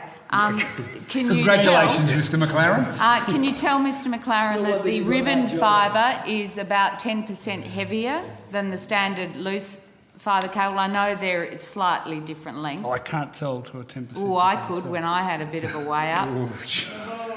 Too much information. Put it this way, the industry tells me that the green one is about 10% heavier. The ribbon fibre is about 10% heavier than How many the, extra fibres? But loose again, fibre we are cable. talking, we're not comparing apples with apples. There's different Well, fibres. exactly, except when it comes to laying cable, extra size, extra weight, lack of symmetry. I think if you have a look, Mr McLaren, would you agree that this is serious, Minister? You know, you chipped us for laughing before, but you are laying this ribbon cable, or trying to, around the country. And I'm entitled to ask questions about it. Would you agree that the ribbon cable is not symmetrical when compared with the loose fibre cable?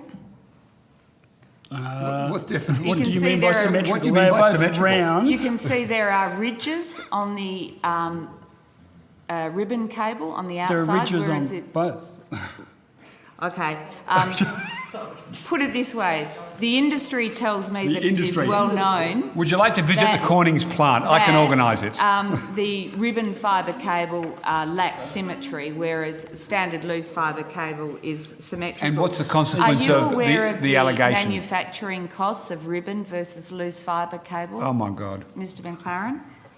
Please say yes. comparison to Yes, manufacturing. we are Okay. aware. And The cost of- is one more expensive than the other per metre? We know that the ribbon fibre is less expensive for the number of fibres that are being used than the stranded fibre. Oh, well, okay. Well, that's contrary to the information. Would you I've like to got. visit the Cornings plant? I So- can organise The it. production techniques here are all about being more efficient, being able to actually extrude a number of fibres in a ribbon rather than having it as a single It's fibre. 12 per. All right. 12 So, fibre. how did you? 12 per you ribbon, said I think. it was cheaper per. How did you? Fibre. Per On fibre. a per fibre basis, looking at the cable, how many fibres are in it, looking at... Right, as opposed to per metre. Well, the cost per metre depends on how many fibres. Fibres are in it. All right. Okay. Have you? $40 million invested, so you can be more expensive. Have you had a look at, has NBN had a look at the existing pit and pipe underground structure to ascertain to what extent additional work is required to make sure that your ribbon fibre fits? That's exactly what they're... We have spent quite a deal of time, That's what my mis-explaining rod and roping was about, wasn't it? yes, and obviously working with Telstra, who are leasing the ducts off, and spent a great deal of time during the negotiations defining how we would use their ducts and how we would obviously install the fibre. Okay, and what are the sort of installation issues that you find with ribbon fibre? From that order? Essentially, the great advantage of ribbon fibre is that because each of these fibres, or 12 fibres, is in one ribbon, we can actually do the splicing. We have to splice all of the fibre cables. We can do all of those 12 splices in one task or one action with the machine. So we actually get efficiencies, approximately 12 to 1 efficiencies, in the amount of labour that's needed to build the network. What about the end result? Are you familiar with the industry view that with ribbon fibre you're Who's the essentially industry? splicing the cladding, whereas with loose fibre you're splicing the core? and you're connecting core with core, whereas with we have ribbon fibre, you're analysed ribbon connecting fibre cladding with cladding. and worked with obviously our supply partners, according to the Commission, who are using this technology and this ribbon fibre in many markets around the world. Sorry, can I just ask that last statement that the one that you're splicing the cladding and one you're splicing the core, you won't transmit light if you only splice the cladding. It won't simply work. So I don't know what the industry sources are you're using, Senator, but they're not very reliable. So does that mean that you would not agree with the claim that there is greater signal loss when you splice ribbon fibre versus splicing loose fibre?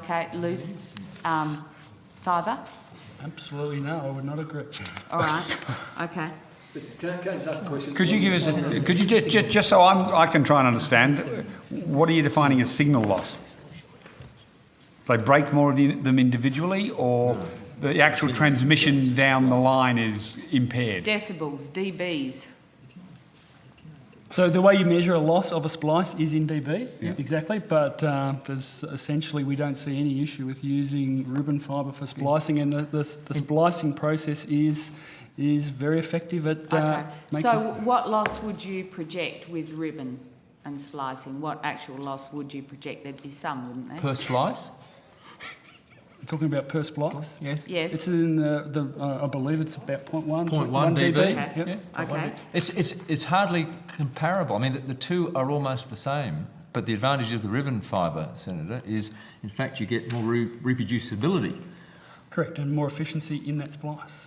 And in terms of the overall power budget, by the way, from laser to receiver, the loss in the splices is negligible.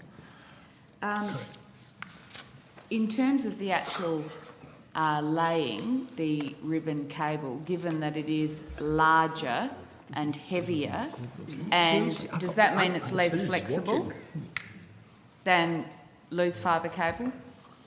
For the same number of fibres, no. For the same number of fibres that are put into the cable, I expect the reverse to be true. So, for example, can you coil the ribbon cable into, what do you call it, a 5 thing? You know, if there are 5 points, you call it a 5 What did your industry something or source other. call it? I'm not sure. A 5 something or other, and I can't remember. I can't remember what it was, to be honest. I'm not sure, Mike. I'm sure I know what you mean by the 5. Yeah, okay.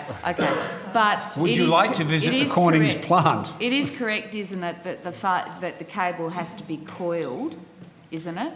So what we look to do in pits is to leave some remaining fibre for future growth and for actually being able to take the splice so we can do it outside of the pit. It's not obviously the best place to do a pit. You need to actually do it outside of a pit in a safe working area. And for example, if you're going under a road, you need to, fix it, perhaps with coils on either side. So we need to have coils mainly so that we can actually do the splicing not in the pit, which is obviously underground and obviously quite dirty. We actually draw the fibre out of the pit to a safe working place that may involve a vehicle of some sort, and that's why when we actually then complete that splice, we'll coil it back in. Mm-hmm. Okay, so do you know of any other use of... do you know of any other communication carrier in Australia using ribbon fibre? So this is certainly new technology in Australia, but we have been working with our suppliers and seeing this being used for the type of networks that we're deploying, which is obviously substantial fibre that's being deployed in other markets. So we have not seen in Australia this use because we haven't used this number of fibre in a cable. I think last time I saw, Senator, the number of homes, fibre to the prem, I think it was 20, the number I remember off the top of my head, and we can certainly get it for you, is 20 million premises have been covered by ribbon fibre. We'll obviously need to check that, but yeah. Yeah, we can check that, but I think it's something like that. But it is for large-scale fibre rollouts. Yep, right. Which is what we're doing. Okay, and are you familiar with So NBN has got, as I understand it, a contract with Silicar which is in the process of, you know, contracting with people to do the rollout. That was Silcar, I think. Silcar, yes. sorry. Are you familiar with the rates for which they're requiring contractors to tender to do the work? Are you talking about their subcontractors? Yes. No, I'm not. Construction people maybe, but that's, I mean, it's up to them to contract. They are the prime contract. It's up to them to contract with subcontractors for work that needs to be done. This is a normal model. It's done by Telstra. Ah, yes, Mr. Hassel is product development, not... If you're moving off the issue of the actual cable, I've got just one question on Not just that. yet. You're Not still just going yet. on it? I'm Okay. almost finished on it. I'm informed that the rates that Silcar is requiring subcontractors to perform the work for are significantly, in commercial terms, lower than what have traditionally been the industry rates for laying cable. And, for example, the rates that used to be paid by Telstra. But I thought we were having a blowout on construction costs. So, you can't have your cake and eat it too, Minister. You can't have I get that. one day saying Mr Quigley's hope was because he cancelled the construction contracts because there was a blowout, and the next day come in here and accuse him of getting a really good below current market price. So my question is, are you reassured that Silcar is recruiting contractors to do this work and that it's actually happening? Yes, of course. It's not just Silcar, by the way. We have a number of... We've announced a construction contract with Transfield, and we've announced a construction contract with Synthio, and also one with Vision Stream. Okay, all right. One further question on the cable, and I may be proven wrong. I have a document that Not maybe. I'll ask Jackie to circulate. Not maybe. This is a workbook from a course. It's called, it says at the top, it's an NBN approved training course. If Chair, the Secretariat can circulate the front page of it. Probably Kevin. And it's also has two other pages following. But this is a course that NBN Safety and Awareness course, and a major part of it is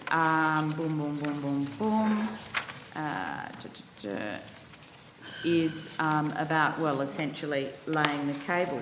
And the pages that I've extracted... 62 and 63? That's it.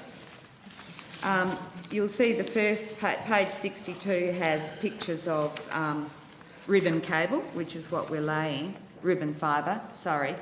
I draw your attention, and if any of you know the answer, it'll be Mr McLaren, to the graphics on the second page, and this picture in particular. I'm told that that's a machine, and it's supposedly a machine, a splicing machine. And we're talking about ribbon fibre, but I'm told that's a picture of a loose fibre splicing machine. Is that correct? I could not tell straight off the actual visual there. Well, perhaps... Yeah, but it could be.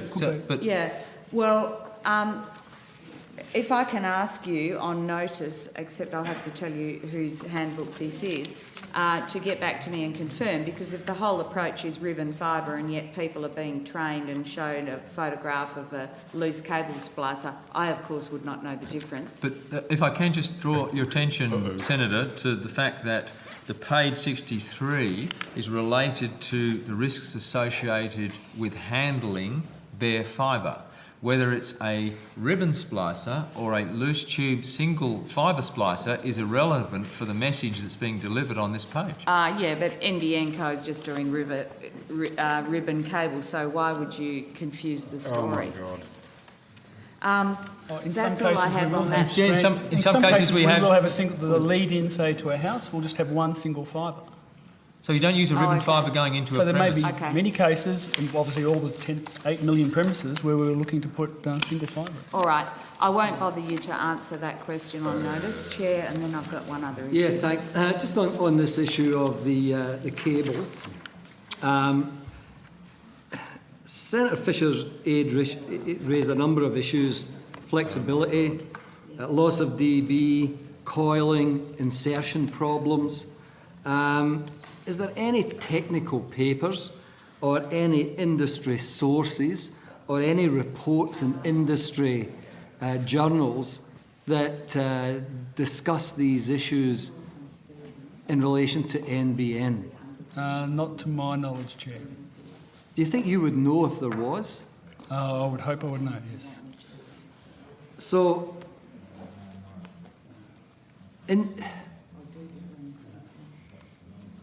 well, obviously Senator Fisher's not going to say who our industry sources are, but they're obviously quite wrong in all of these issues, aren't they? On the basis of the information. From the basis of what I've been hearing today, yes, I would say so. Okay, thanks. Thanks, Senator Fisher. Chair, maybe I misunderstood after all that. I heard Mr Harris talking about Peter. the reason, in his view, why a department would not analyse perhaps alternative government policies. So my question is not to Mr Harris. However, it is nonetheless whether NBN Co has done any work on alternative network design or architecture that is in line with what you understand the coalition policy to be. We really do seek guidance from the government in terms of these types of issues, Senator. There is an appropriate time when the department So prepares, that's no? and I think you've been given this information, So that, Senator I'm asking Fisher. Mr Quigley. No, I'm I got sorry, it Senator from Mr. Fisher. I'll Harris. explain it to you again. All questions come to me, and I pass them out. So you're asking me, and I pass it over if I want to, and I can jump in and add information any time I want. But as has been explained to you previously by Mr. Harris, there is an appropriate point in time when the election's called. Mr. Harris, would you like to just clarify, repeat Mr. what Harris, you said? I listened and you put it really well. Repeat. Thank you. When we put into caretaker mode is what Caretaker Okay, mode. so Mr Quigley, in 2010 and in the middle of the election campaign, you gave a speech, and I've got a copy of it Oh, here. here we go again. The Charles Todd Memorial Oration on 18 August, which in the eyes of many people was an endorsement of Labor's broadband policy over the coalition. So how do you see caretaker conventions, and how would you contemplate giving a similar speech next time round?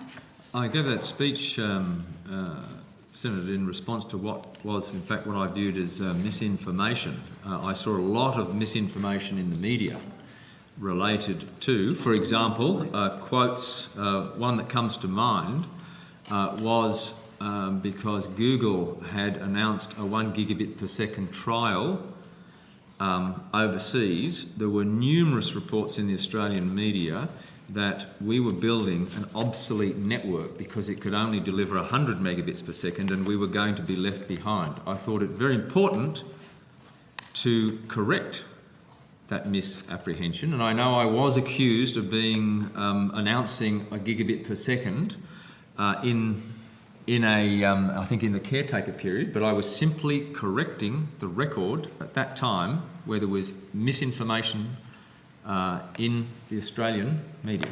Well, you also went on to say why it's better to invest 27 billion rather than spend 6, how creating a monopoly helps competition, why a ubiquitous broadband network isn't just equitable, it's essential, blah, blah, blah, why wireless can't on its own serve our long-term broadband needs. Well, I still stand by that. Wireless can't long-term satisfy our broadband needs. Okay, All factual statements. My final question. Truth is a Chair, defence in some countries. That, now I understand that you've been up front, Mr Quigley, and said, mea culpa, we haven't achieved the build that we projected in our corporate plan, but I do want to ask you... You can put words in his mouth, but that's not what he said. That your 2012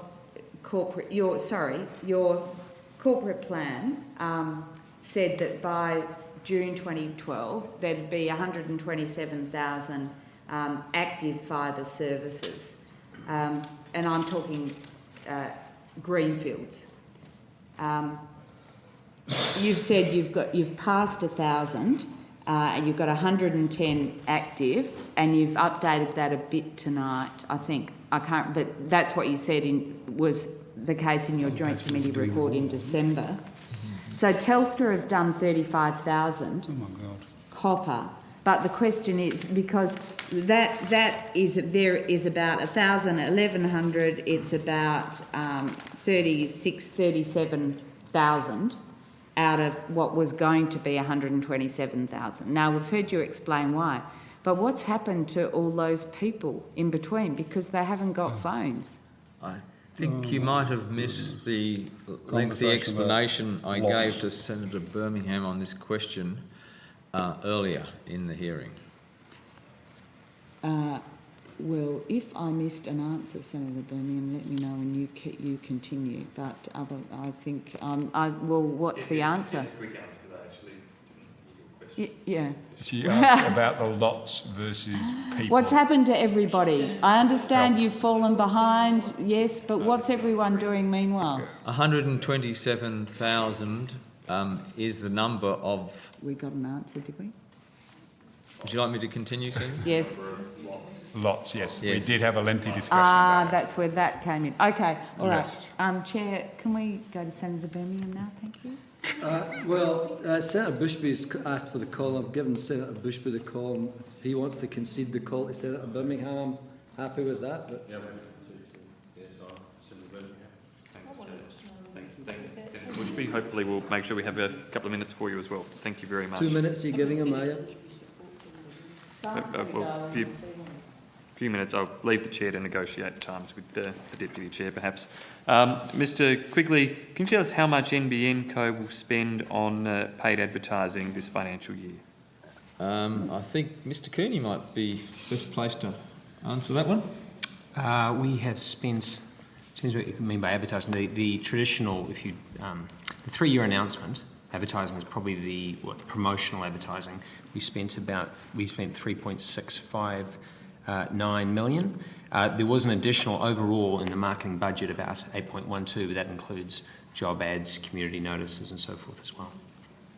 Okay, so 3.659 million on paid media advertising for the 3-year announcement. Yes. And 8.12 million on paid media advertising overall. Is that? One's a subset of the other. Yes, okay. That's fine, thank you. 3's inside the 8. And in terms of the advertising spend, it was reported that NBN Co had pulled live read commercials from 2GB. Is that correct? What happened was we were offered a product from a series of radio stations to do live reads. It was a very good product for us because the nature of the communication that we wanted to get across was very informational. It was, this is about to occur, here's what you need to do, and here's how you can find out more information. So a live read was a very valid way for us to communicate. And again, we were offered the product, we bought it in good faith. What it turned out was there was, I think from memory, 28 or 26 different DJs, I'll go 28 so my accent doesn't come out, DJs that were offered to read this, and 20 minus 2 of them, 26 or 24 of them, read it cleanly, read it straight and read it well. 2 didn't and added further commentary around it.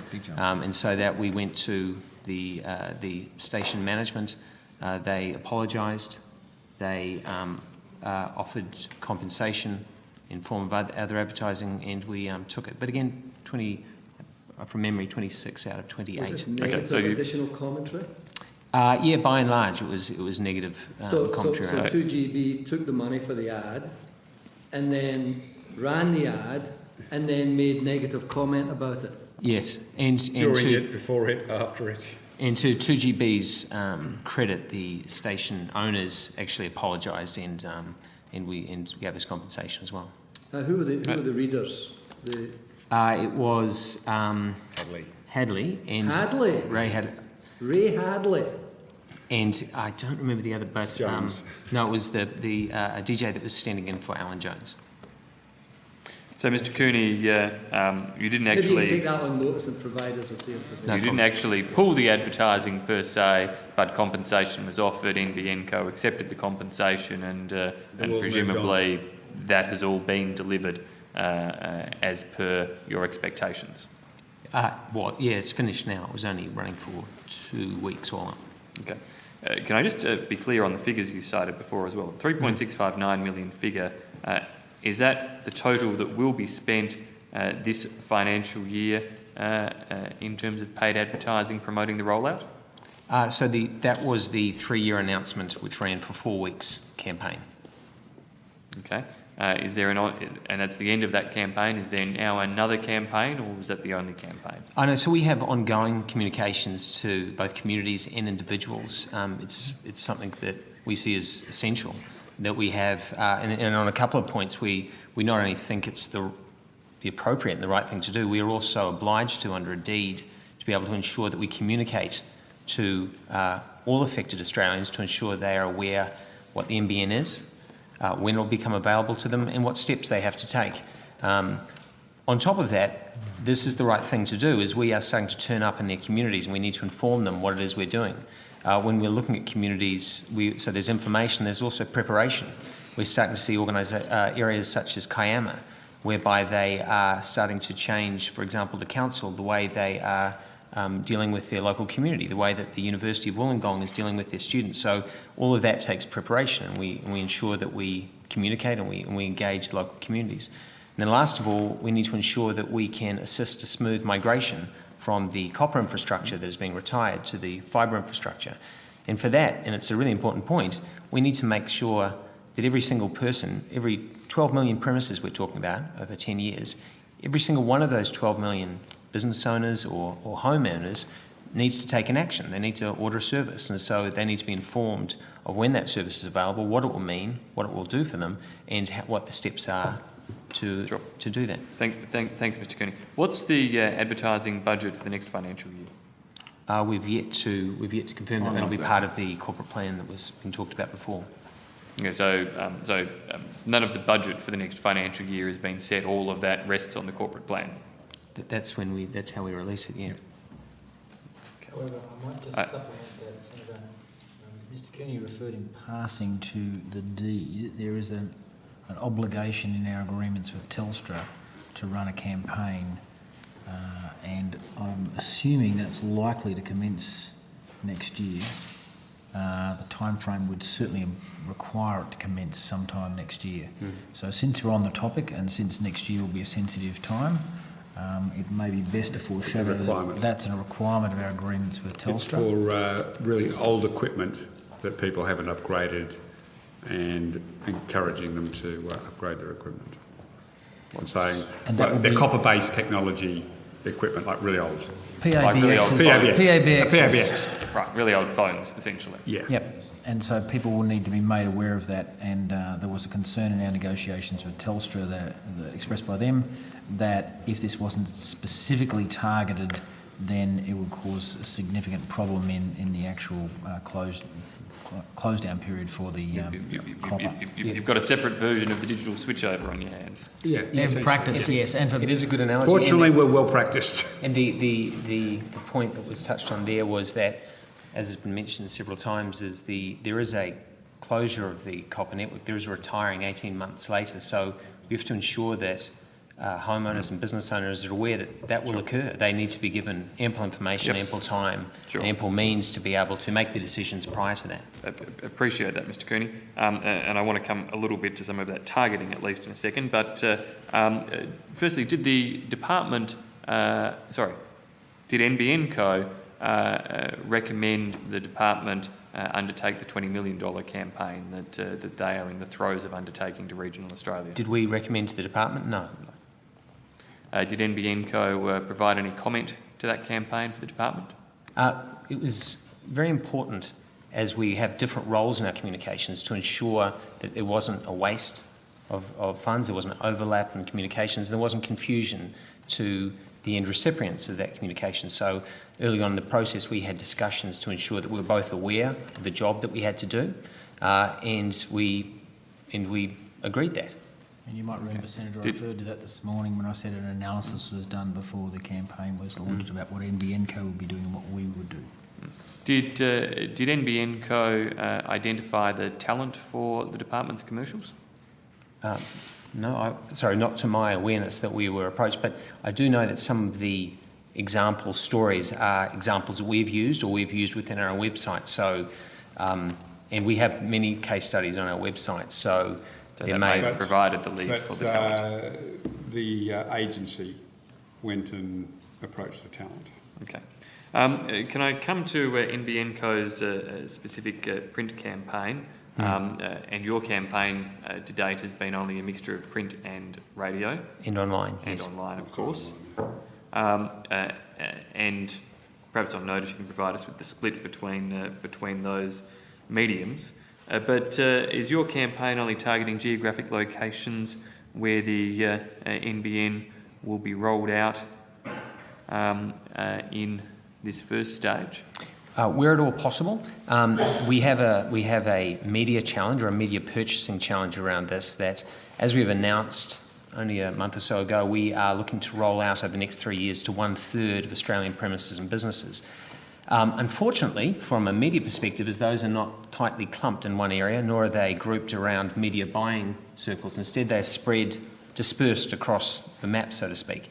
So in order to be able to purchase media meaningfully, there is overlap sometimes, and there is also, I guess, what could be called spill, where a message would go to areas that aren't actually receiving part of the rollout. You are undertaking some fairly specific adverts, though. I have copies of adverts that have appeared in the Whitsunday Coast Guardian, the Home Hill Observer, and the Air Advocate. And my understanding is that your initial rollout doesn't cover Ayr, Home Hill, Proserpine, Cannon Vale or Airlie Beach, the primary areas of these. I don't know those specific publications, but I do know the way that media is often run in Australia is they can be syndicated and they can reach multiple areas. So. Again, I don't know the specifics of that, but that may well have happened. So it may be in that case that you've bought advertising space targeting one newspaper, but it runs in multiple newspapers to get you in the one that you want. It may have, yes. Right. Okay. Can I come to this nice full-page ad for the NBN being on its way in Western Adelaide? It has Western Adelaide printed at the top and Western Adelaide citing 22 communities in Western Adelaide along the bottom. That appeared for several weeks in a row in the Eastern Courier Messenger in Adelaide. Could have been the same thing. Well... Could have been syndicated. No, it wouldn't be in this instance. I can be quite confident that different advertising space can be bought in different parts of the Messenger newspaper across Adelaide. Who's in charge of the media placement there? That's some fairly simple. That's some fairly simple. That is the best you've got. I would be responsible for that. 10:30 at night, and that's the best you've got. It is a waste of money, as Senator Fisher rightly puts it, and it doesn't, of course, inspire confidence in the NBN when these types of things come up, and when communities have adverts in their local papers that are meant to be targeting their local campaign and aren't relevant to their local campaign. People in the East have been demanding the NBN as well on there. Has NBN Co identified any of these particular problems aside from what you say is the syndication issue, Mr. Cooney? I'm not clear. So just so I understand, so the issue was... Have you identified any issues with your advertising buy and placement aside from the overlap or syndication issues? The biggest issue, the fundamental is, there may be individuals where problems here and there, but the biggest challenge and the biggest efficiency is the one that I mentioned at the beginning, which is the nature of the rollout, the nature that this is 1/3 of the country, but spread out. That's the biggest challenge, and that's the biggest learning. But I'm sure he's happy to take on board the points you've raised. Has NBN Co been making unsolicited calls to community organisations seeking community advocates for the NBN? No, I don't really know the context of what you're asking. So we do reach out to communities. We don't reach out for advocacy. We usually reach out in terms of if there is. So it depends. I'd need to know a little bit more of the type of institution, and I can tell you why I'd be reaching out, because we do reach out to several different types. Well, but we don't reach out for any for advocacy. Calls to community groups, community leaders, or the like to make contact and try to engage them on the NBN? Absolutely. I absolutely hope so. Yes, and we intend to do more. I think it's really important that we engage. So who do you target in that respect? If it's representatives of the community, representatives we believe or we have been shown to be able to best engage and represent that community's interests. Can you give me some examples of that? Universities, councils, I think a real poster child for this is the council in Kiama, whereby they have really looked at the way that they service and serve their local community, and not just in terms of encouraging the NBN, but the way they actually roll out their own council services. And the consequence of that is we have a take-up rate of 34%. 34%, over a third of the population. Which is unprecedented in a rollout of fibre around the world. When we talk to telcos around the world and they hear that we've got in the community 34% take-up after this period of time in a community, they are staggered. So you're contacting It is also possibly, leaders. just to give you a little bit of a distraction, possibly the department who have also got a large community-based campaign online where we also contact organisations and groups on the same sort of basis, reaching out to educate. Is that purely an online based campaign the department runs? Well, if we're phoning them, it might be more than online. It involves contact. It involves contact of the kind I think you've described earlier. So it could be either of the organisations. Right. So are either of you targeting not-for-profit groups, local charities, local service clubs? How far sort of down community leadership organisations are you getting to try to engage NBN community advocates? In our case, that's quite possible. As I said, Senator, that those are the sorts of groups we'd be looking at. Looking at people, groups representing people of non-English speaking background, because it's a better way of penetrating those groups sometimes, and putting ads in the mainstream media about how to, for example, make inquiries of the 1-800 numbers that were read out earlier. And the same thing with Indigenous advocates. So we would be contacting community groups in that way. For those groups that are prepared to take on the role, we would offer them an information kit that they can use for this purpose. And as I mentioned earlier, for non-English speaking background groups, we actually run a meeting with them. Okay, so it probably does sound like it could be you, Mr. Harris. So the information kit would perhaps lob on the doorstep with 350 copies of Connecting Australia, 5 USB sticks preloaded with information, including fact sheets and a brochure about the NBN, a document compendium. Sounds like us. No, it's a fabulous. And 2 copies of each of the DVDs at home with the NBN and in business with the NBN. Yep, that's us. They're our DVDs. Yep, that's us. That's right. Which we can give you a copy. Would you like some? No, thanks. I'm sure. While I've got you on the no thanks, would you like to announce which suburbs you would insist should not be connected to the NBN? Thanks, Minister. I'm going to continue with my questions if you don't mind. Just specify your house, your suburb. Just say you shouldn't have the NBN in this area. Come on, give us a suburb. Chair? Yeah, you're going to call the Minister to order there? The Minister's quiet at the moment. Right, excellent. Mr. Harris, how many of these information packs has the department sent out, and how many are you seeking to send out? We're seeking 150. I don't know how many we've sent out to date, but I do know the one I know best is the non-English speaking background program is underway. So, but I can't give you a number as to how many we've got towards that 150 total, but we can provide that to you on notice. Okay, right. 150 across how many regions? Sorry, do you want to do your... Oh, no, sorry, there's still a question, but then Sorry, Senator, I didn't hear your 150 across how many regions? It's across Australia. Right. Across all of the rollout areas of the NBN. So, Mr. Just while we're getting some more information for you, and Mr. Cooney has some further well, information. okay. No, we'll just get some more information. Sure. Senator Birmingham, when you were asking the type of organisations, charities and so forth, it probably wouldn't be an organisation like charities. It's more areas that represent communities or groups within communities. And actually, it's also worth noting that it's far more likely that they have approached us and we have approached them. One of our challenges is the amount of interest that we have from communities, from special interest groups. And a good example is, and I may get the name wrong, but I think it's Epilepsy Action Australia reached out, and they were very passionate about what the NBN could do for sufferers of epilepsy who often suffer in silence because of embarrassment to reach out to doctors. And if one of the big things they're excited about is being able to do some self-diagnosis and even some treatment online to be best informed, then to be able to reach out and without and what they believed, and they had approached us, and we gave them the information. We passed them on to the department as well, and I believe they probably gave them more information. They saw this as a crucial part of continuing to service their representatives. Thanks, Mr. Cooney. A good example of somebody contacting you. But Mr. Harris, how are you targeting your 150? I'm not actually doing the targeting, so I'll just ask Ms O'Shea if you need to identify yourself if you know, but better the answer. Please identify yourself first. Liz O'Shea, Assistant Secretary, NBN Implementation Division. The department is, as we've indicated, has looked at case studies that NBN Co's had.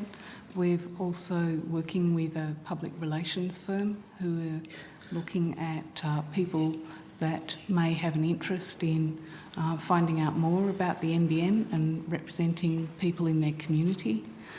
For instance, on the non-English speaking background front, the agency has been contacting multicultural officers that are based in councils and working with them. Okay, so a PR company is doing the targeting, and what is specifically being asked of your 150 NBN advocates? I would need to provide that in detail separately on notice, but at this point in time we're asking them whether they're interested in receiving information, more information out about the NBN. Will they be paid anything? No. Okay. So they're simply being encouraged to go out and spruik, essentially. Fine. Mr. Quigley, moving on, and quickly because time is ticking away, but and I spent quite some time with Mr. Harris on this afternoon, but nearly everybody, or nearly all of the potential RSPs, it seems, have made submissions to the ACCC expressing concerns about the SAU. Vodafone Hutchison says it does not result in effective or satisfactory resolutions of disputes, and that it will create a significant bias in dispute resolution in favour of NBN Co. Macquarie says that the view that 30 years is simply too long, based on the dynamic nature of the communication sector, which is driven by ongoing technological developments. 30-year term is exacerbated by inadequate provisions in the SAU regarding the review of the SAU and the discretion that is afforded to NBN Co regarding the review of particular aspects of the SAU, together with the SAU's inadequate regulatory oversight. A joint submission from Adam, IA, Net, Internode, Primus, Transact has equally highlighted a range of things, and particularly highlights concerns that the SAU does not provide for adequate regulatory oversight in respect of issues relating to price terms, that it gives too much discretion to NBN Co in setting non-price terms, and there is no guarantee that in those non-price terms NBN Co will be appropriately balancing competing interests. There's a lack of clarity in regards to the extent to which non-price term provisions in the SAU will override alternative regulated terms, and that carve-outs and limitations apply to too great an extent to regulatory recourse mechanisms that are available to them. Of course, as I'm sure you know, I could go on and I could quote from AAPT or Optus or the CCC or Telstra, of course. You seem to have done a wonderful job uniting the industry, or at least the retail side of the industry, in terms of very similar concerns. Does NBN Co think that it's got it wrong or overstepped the mark in that regard?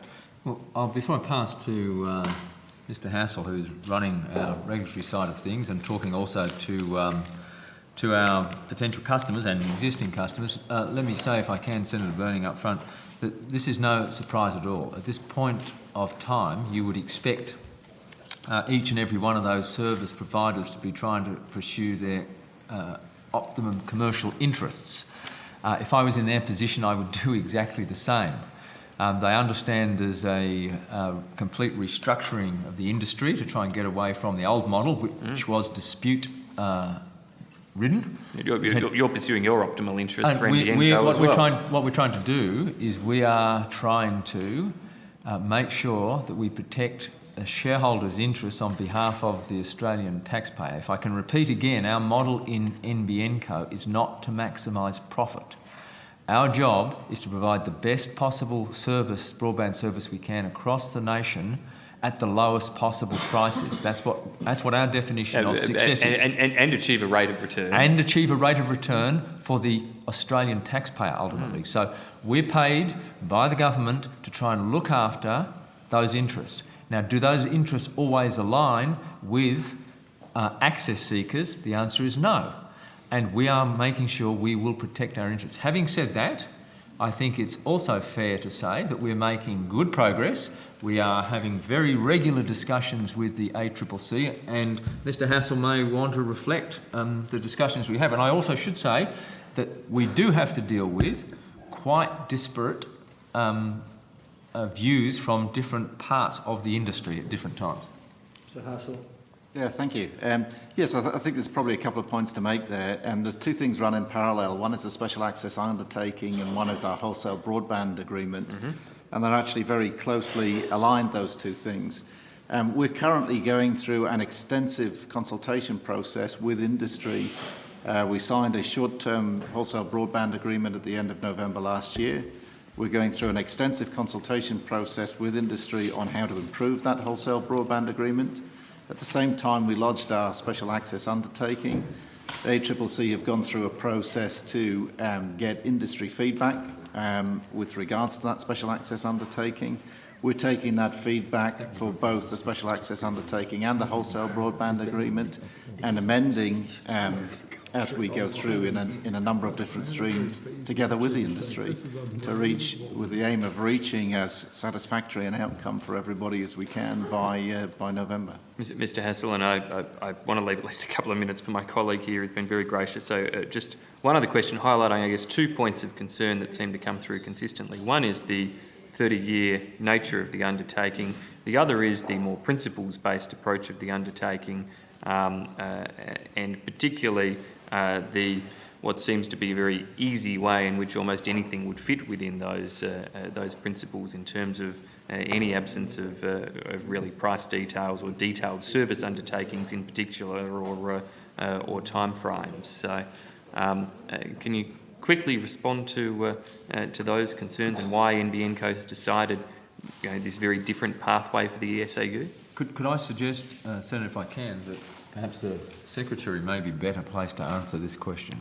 Certainly in the case of the principles-based arrangements, I think the uncertainty around the principles is shared by all of us, and the ACCC has put this concept forward to the best of my knowledge, and thus people are, the industry, NBN Co, ourselves, are looking at the principles and saying, will these create a sustainable SAU? But people are looking at it from entirely different perspectives. So the principles of the two issues you raised, the principles are a matter on which more work is required by everybody, not just NBN Co, by everybody, in our view. And in terms of the 30-year agreement, the fundamental factor behind the 30-year agreement is that if NBN Co is to raise the debt that we spoke of earlier, it will need to be able to provide surety to the people who provide the debt on the likelihood of return of that funds, the chance of them getting their funds back, which means you do need a pricing agreement structured to provide that level of certainty. So the going-in intention behind the 30-year agreement is to match the concept of the 30-year corporate plan and to match the return of the bondholders' money, or the bond provider's money. And for anybody who's been involved in bond raisings, they'll know this is an essential characteristic. So that's the rationale behind the 30 years. The problem with the 30 years ultimately is, as everybody in a common sense fashion would say, but no one knows what life will be like in 30 years' time. So that's what has to be currently resolved, again, in the discussions that the ACCC is managing. Yeah, and it's trading off the 30 years potentially of security for the bondholders in NBN Co against the RSP's exactly. need for their quite own reasonable position that no one knows what life will be like. Okay, sorry. Senator Bushby. Which parts of Tasmania shouldn't get the NBN? Would you like to nominate them? Minister, I will ask questions in the few minutes that we have. Well, you have the Last opportunity estimate, to you recall that I asked about the technology used in the NBN trial sites, and you confirmed that it would have to be replaced. And I asked some questions about that after estimates on notice, and I've received the answers just yesterday. In those answers, you say the estimated cost to retrofit premises with the NEC boxes will be about $1.2 million. Not replacing with the NEC boxes, we are replacing the NEC boxes, Senator. Replacing with the ones fitted with NEC? No, it's the NEC that's there now. I'm putting the Yeah, that's right. Yeah, so cost to retrofit premises fitted with NEC boxes will be 1.2 million. That's correct. How many premises were installed with NEC boxes in each of the 3 trial sites? I think we actually have that data here. If you bear with us, we can find that. That would be why they were called trial sites. In trialling, practicing. Probably approximately 700. 700, but how much in each of the 3? Do you have a breakdown between the 3 trial sites? Yes, Midway Point would be a bit over 300, Scottsdale about 150, Smithton a bit over 200. Okay. Are they in the process of being replaced yet? And if not, when will that start? We, I think, have committed to complete that by the end of this calendar year. By the end of the calendar year, okay. And I should, if I can say, Senator, the people in those 3 communities are getting a service which they probably won't tell the difference. no, they're getting a service, but Telstra, as I understand it, won't be offering their full services in those locations I think until... you should ask Telstra. I've got a copy of a media release from Telstra where they say that I can quote. I think you should ask Telstra head office. Yeah, well, I was going to ask you, I had some questions if I've got time, and I'll get to ask you about Telstra head office. But before we get to that, does the $1.2 million estimated cost to retrofit them include the total cost of the boxes, including, and also labour of actually fitting it? I believe so. We'll check on that, but I believe it does. Okay. Now, Senator Conroy, last estimates you weren't aware that Telstra weren't intending to offer their full services. As I said, I think that you should seek some information from Telstra. Well, have you had any further discussions with Telstra about that? About that issue of delivering those services in Tasmania? I think they make subsequent clarification. Yeah, I think there was some subsequent clarifications. I would at this point call a Telstra person at the background to the table to clarify for you, but I don't have the clarification handy. You're not sure whether you had further discussions with Telstra? Oh no, about I'm confident that I had further discussions, and I'm confident there was a clarification. I just don't have it handy. Okay, so you can't offer any further light at this point? I could, but he's served his time at the table, and I really am loath to call a non-officer to the table. But you might, if you wanted to, I'm sure you could see when we close in a few minutes, Telstra has a representative here from its head office. Okay. So are you confident, Minister, that... Nobody's missing out on anything. At the moment, the service that you are worried about isn't on offer yet. In Tasmania or across any across of the the country? NBN sites? Yeah, well, they're not offering them in Tasmania until that retrofit is complete. No, as I said, you should talk to Telstra head office, but the service that, and Mr Quigley might want to jump in, but the service that was potentially not available was the gigabit service, yes, which isn't actually offered anywhere in the country. Well, according to Telstra was saying that they will offer commercial services over the NBN in Tasmania when we have confidence that the infrastructure there enables us to ensure the same high quality customer experience that we deliver today, well, which we intend to deliver on the mainland. As I said, all of the other ISPs seem to be managing quite well, but I invite you again to have a chat with Telstra's Are you saying that head Telstra office. has concerns about the technology elsewhere and that's why they're not doing it? I think Telstra have got a whole range of customers on the network, but perhaps if you had these questions, you could put them to Telstra rather than... I'm putting them to you.